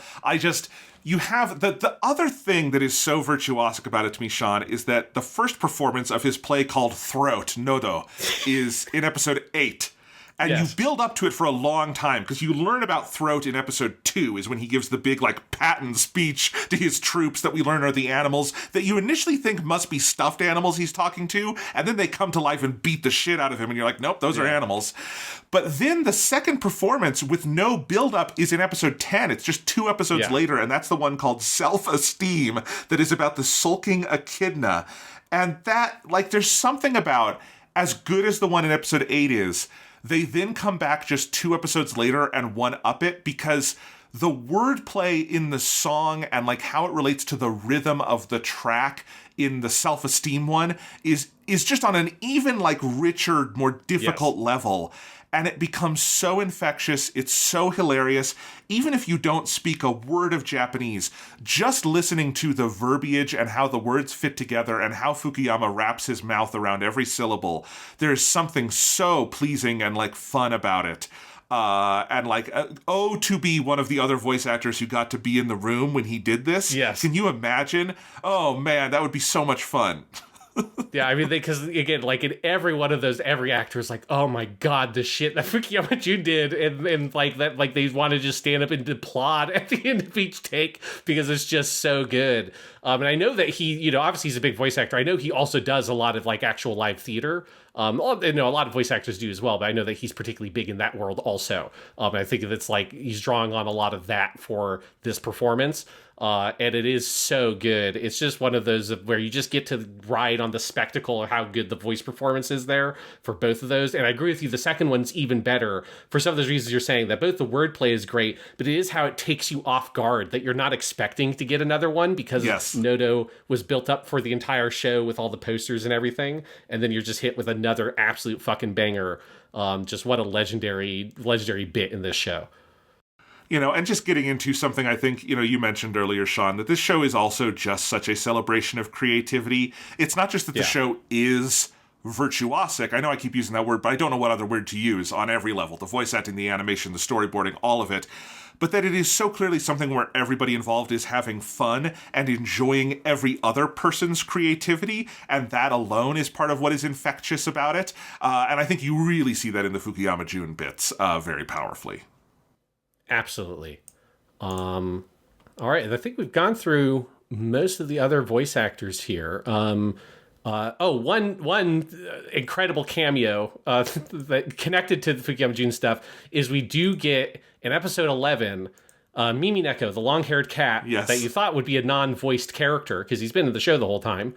You learned that he is a voice character because he's voiced by fucking Ishida Akira, who's like Athran Zala in Gundam Seed and shit. Like he's like a billion things. He's the bad guy in the most recent Kimetsu no Yaiba movie, Akaza. He's Akaza. So like while this episode came out, he's also the main voice actor in the biggest movie in the world, which is just they couldn't have known that when they made this, but there is something like funny that he would have been. Everyone would have heard like literally everyone in Japan would have heard Ishida Akira in a big role that summer. And then he just shows up in City out of the blue for a very funny cameo. Yes, and it's just this whole bit, it's in episode 11, is just one of my favorites of where it's him in the sewers and you get all these other rare animals that come out and they have like this like whole sort of like little, get together in the sewers, and you have like the giant salamander, you've got the fucking ibis, who's voiced by Koyasu Takahito, and he comes in and he's been like traveling around the world. He's got his fucking like hobo fucking back on a stick, and he's talking about like some of my favorite shots of the show are his like adventures of him remembering like running through the streets of like New York City, and you have all these like dudes shouting after him with the word Toki, which is the Japanese name for the ibis. And you have him just like getting chased by a fucking helicopter, fucking Mission Impossible Fallout style, all this shit going on. And he realizes that the only place in the world where the people don't give a fuck about these like incredibly rare endangered animals is the city, because in the city there's just more crazy shit going on. That's when Tsuchinoko shows up in a voiced role. I didn't write down who it was. I think this was one of the regular actors on the show. But the Tsuchinoko, which is like a,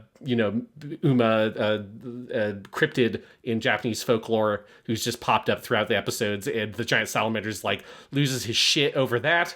Then you get the Japanese wolf, which is an extinct species, and it's the last one apparently is here, but he's like a little tiny cartoon wolf who's got a big like piece of like cartoon meat with the bone fucking sticking out. Like he's drawn totally different than any other character on the show, which is a great, great fucking bit. Then you get all the fucking Tekaridake troop animals with like Fighting Monkey and all of them. They all show up, and they're all there. Sean, the shot where the Tekaridake troop show up, I have it up right now. It's they're all in a row. They're like in a line that like is kind of in a forced perspective, like on a diagonal. It looks like the cover of a boy band album. It looks like they are posing for like the latest NSYNC album, and it is the Tekaridake troop, and it is so perfect. It's so funny because it's like the way that they're introduced where they all step into scene. There's like this one shot where all their legs step in one after the other. Yes. And then it cuts to them and they're all standing there with their arms folded. The shot you're talking about. They're about to sing Bye Bye Bye for us. It's going to be great. Yes. But then you get one of the all-time best bits in the show, which all of them, where they're like, but what about this guy? And then they all turn around and there's just this fucking thing standing here. This weird just like white little like weird monster with a little tail and this sort of nondescript smile and this big nose, and all of them are like, what the fuck is this thing? And Ishida Akira is particularly very funny of him. Like, it's like if like Akaza just like not comprehending what the fuck like Tanjiro's doing when Akaza gets his head cut off. He's just like, what are you? Like, what the fuck is this thing? And then you get this incredible line delivery by Koyasu as the Ibis, where the camera zooms in on him and he gives that like classic city animation, just like, heavy breathing as him like trying to grapple with the fact of this thing existing. He's like, but just you are not okay. And then it cuts. and then of course it's even more amazing where it pops up again in the next episode where it gets in the fight with Nikura. But it's like, this is just one of the funniest things of this whole show, is this insane bit with all the animals in the sewer and this just indescribable creature that just fucking appears. It's gotta be the weirdest thing in this whole show, and it's just delightful. Well, and that's the creature that Nikura fights in episode 12. And that introduction, it's so good. I fucking love it. Yeah. Yeah.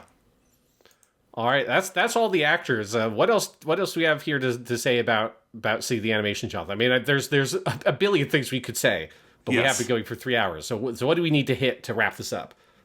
That the show ends with a full musical? Yes, it does. Yeah, it ends with a full musical sequence with multiple song numbers, all of which are done in completely unique animation styles as the entire town gradually converges on Makabe's restaurant because he thinks he now has a Michelin star, but it's actually just the police officer handing out the actual star from his uniform to restaurants he likes. And then it ends with everybody getting on Dr. Adatara's time machine, breaking it, and being flung off into space. I was too in awe to laugh through that sequence, even though that sequence is objectively extremely funny. Yeah, it's something where it's like, you know, they were in a corner with how the fuck do you finish this show? Yes. When they've had like the Wacky Races episode, they had episode 5, all the insane shit they've done. How do you wrap it up? They can't do the ending from the manga because the ending from the manga would be like 2 full episodes if they wanted to do the entire mayoral race episode or like storyline. And so they came up with a wholly original ending, which is this musical. And it's like, it's the exact thing they needed. It's so audacious, it's so ridiculous, it's so over the top, but it's also like incredibly well done, and it's so varied. Like, it's not just that like they don't do a song. It's a whole musical that they compress into about 10 minutes, with multiple different songs in multiple different styles. They use multiple different visual styles throughout, including like maybe my favorite bit, which is Tatewaku's whole like kind of solo of him like being like, well, maybe there is something here between me and Rico, and he imagines himself in like a Disney movie where he's the prince and she's the princess, and she's like Sleeping Beauty with all the animals, and she of course then shuts him down immediately. But there's just this endless range of incredible bits throughout. And this is where I just went insane with this fucking screenshot gallery, because it's like the amount of work that it took, like the amount of cuts there are and how unique each image is and how much movement is in them too, because it's not just a lot of standalone images. It's a lot of like quick cuts that are very dynamic, and there's a lot happening. And that's before you even get to the fucking time machine explosion, which is crazy. But all the like the dances, like they keep cutting to Nagamo and the chef guy, the Makabe, the chef, dancing when they're like trying to like justify what the star is, and them being a 1-star restaurant, but it's actually the fucking police chief's star or whatever, and all this shit. And they keep on like, they're just in denial doing all these crazy dances throughout it. It's just the elaborate animation and shot choices. It makes sense that this is the only episode that does not have a single director storyboard. It's the one that they went for. They have Ishidate Taichi and Yamamura Takia co-directed the storyboard of this episode. It's honestly shocking to me that it's only 2, because there's the workload for this episode has got to be just absolutely insane. It's so audacious, and just like episode 5, they just fucking nail it. It's so well executed. It's like we could do a whole episode of this podcast just on the back half of episode 13 because it is so dense with just amazing jokes. The music, like, I mean, I always love when any show that is not a musical suddenly becomes a musical. I've always loved that. And, you know, it always kind of works because generally when you're working with professionals like this, they can sing, especially in Japan with voice actors. Yeah. Most of them are also professional singers to one degree or another. And so everybody can belt it out and it's great. And more shows should do this. It's so fun. I know why they don't, because it's one of the absolute hardest things you could possibly do. But man, KyoAni can do it, and they can do it very well. And what a perfect way to end this show.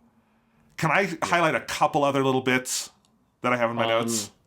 Yeah, so one thing I want to mention with the ending, with like the time machine and the explosion, it is like such a great, ending with like symbolically, right? Where like so much of the show is about nostalgia, both in its production and in its content, right? The way it's blending like classical Showa era like recording techniques and stuff. There's lots of like weird references to like old school things in the show. You have all these bits about like the old man summer, which is about trying to recapture nostalgia. You've got Nikura, who's chasing the nostalgia of her high school relationship with Nagamo and what that meant for her and all these things. And then of course you've got the sort of like nostalgia being built by the relationship between Matsuri and Eichan that we, the adult viewers, look back on nostalgically because it reminds us of our friendships from our own years in high school. And so there's something about the show that has all those themes in it, concluding with all the characters being like jumping on the time machine and being like, yes, let's use this time machine. We can go back in the past. I can win the fucking horse bet. I could like do all this. I can go back before I was rejected, which is what Makabe wants. Everyone has their thing that they want to do. And then of course it just explodes and they all get sent flying into the air laughing. That is such a great metaphor for the whole show, that it's like that you don't have to go back into the past, that it's okay, that that's not what you need to do to have fun. You need to embrace the life that you have and love that and find the joy in the life that you're living with the people in the community that you're currently living. This is what connects to this phrase that comes up a lot in the show, which I used for my title for this. Who knows how long part 8 will be, but part 8 of our Kyoto vacation, which is this summer too could be that summer. This is a phrase that is, I think it's like an ad slogan based on what I researched, but it's like a phrase or slogan that's been in Japan since the 80s of this way to like sell this idea of nostalgia, that like this summer, the one you're currently living, could be that summer from your childhood that you remember on the lake and all this kind of shit. The commercial I found that this is supposedly from is like a Folgers coffee style commercial just in Japanese with this slogan. And you have this phrase is on like these posters that are in the background of a bunch of shots. They're in the mangaka's apartment, for example, and it ends with this ruminating on summer, where Nagamo says, like, after Nikura says, oh, well, the summer's almost over, and Nagamo says, well, another summer will come. There's always going to be another summer. The ending has the title card, see you in the summer somewhere. And so there is something about, to me, what the show is doing of bringing this together, of this idea of, like, we have to embrace the joy of the world that we're living in, not lose ourselves trying to chase a joy of a world that is past, because the joys we had then inform the joys we experience now. And I just think it's like such a great, beautiful story to tell, but it's like such a brilliant metaphor. And it's a great, almost like synecdoche for city as a whole, that it's like it ends with this crazy musical, all over the top, just like ridiculous sequence, but then also culminates in what is like a weirdly poignant, beautiful visual metaphor for this bigger point that the show is trying to make. And I do think there's just such an artfulness to this show that is, mind-blowing to behold. Is that the first time on a podcast you've gotten to the word synecdoche before I did? It might be. That's my word. No, I'm kidding. I agree with you completely. The fact that episode 13 is bookended by the time machine at the end and the very beginning, that little scene on the riverbank where Nagamo says, I've finally learned every day can be fun. Yeah. Yes, it is as insane, unhinged, probably needs to be institutionalized as that episode is on the whole. It is so beautifully arced, and I could not agree more. Speaking of insane and unhinged, I do just want to shout out, as I'm looking through my notes, episode 11 is one of the most unhinged things KyoAni has ever made. That episode contains the entire Mimi Neko sequence we were talking about. It has the scene where Wako is translating between the manga bros. It has Bonjour, San, and all of that stuff. That episode opens with Nikura directing herself in a faux adversarial viral video where she is pretending that the camera person is like against her, but she is the camera person. That is also where she coins the phrase hap morn, which means happening morning, which I'm going to be using because that's great. You have also the end of that episode is the whole thing where they're talking about if you add Mambo number 5 to anything, you can make a viral video. And the end credits for that episode is just the ridiculous viral video they make with Mambo number 5. And that episode contains maybe the funniest scene we haven't yet talked about, which is the surprising cup championship, where they are doing this quiet golf commentary over the stupidest game of shogi you've ever seen, where they're just putting like pieces of tempura on the board. They're like twisting pieces. There's no logic to the rules whatsoever, but it's presented in the most straightforward way possible, leading to sentences like, the car ate the wheat gluten and became wheel gluten.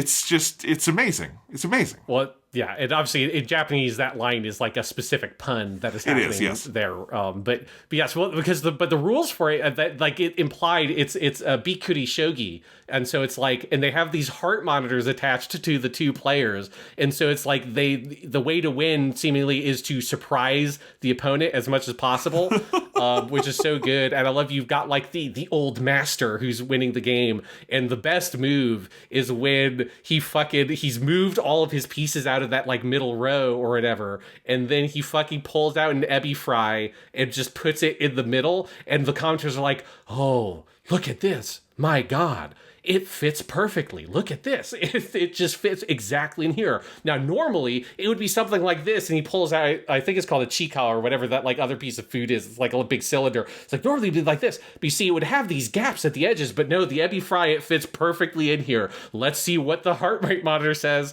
And yeah, like that whole thing is so good.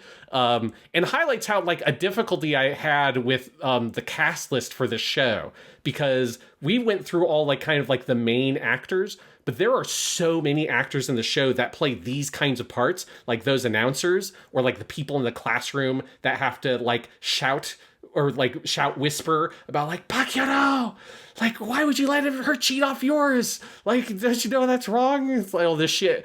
It's like, no, it's not that it's wrong. It's that why yours? No one would want to cheat off your test, you idiot. And all that stuff.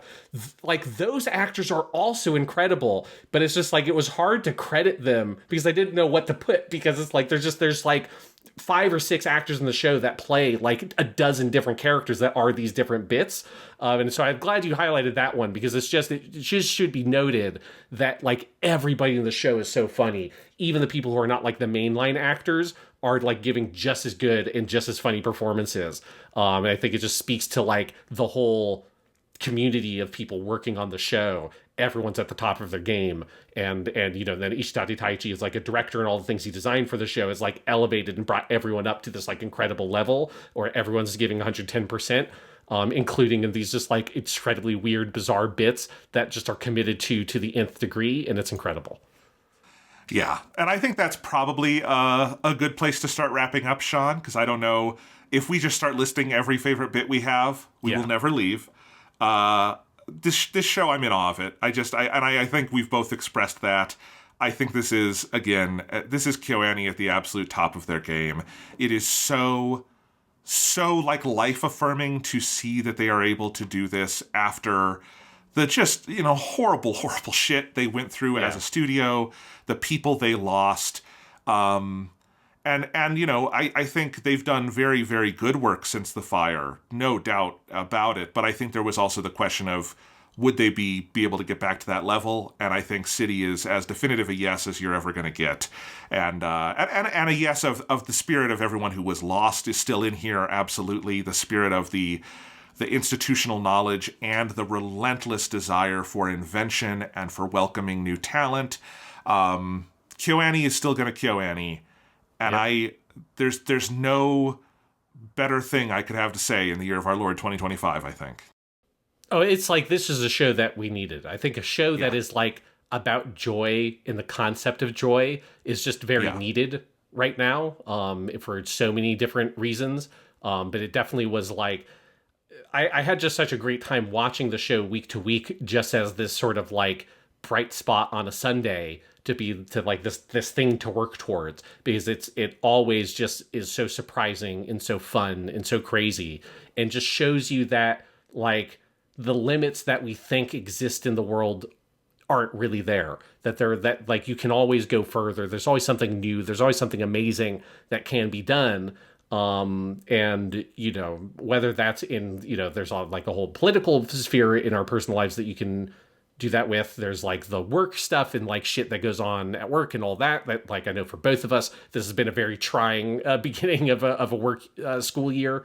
But then there's also just in like the creative sense of where, like, you know, I do think that there's been a lot of stuff where it's like movies and TV shows and stuff have felt like there's a little bit of a malaise, I think, artistically on a lot of things. I think part of that is driven by also like how a lot of the business models have been sort of fucked up, and have prevented artists from oftentimes being able to do the things that they do best. And there's something amazing about watching a show like See the Animation come out in this current climate that feels so kind of down right now in kind of every dimension. And then this thing comes out like a fucking supernova. And you're like, oh yeah, no, that's right. That there are amazing people in this world doing amazing things, and we should strive to be like them. And it's cool that the show itself is kind of about a lot of those feelings and those emotions, and it exemplifies it in its own existence. Like, that's something very special. I don't think we could end on a better note than that, Sean, so I think we can wrap it up. We will be back in a couple weeks talking about the Miss Kobayashi's Dragon Maid movie.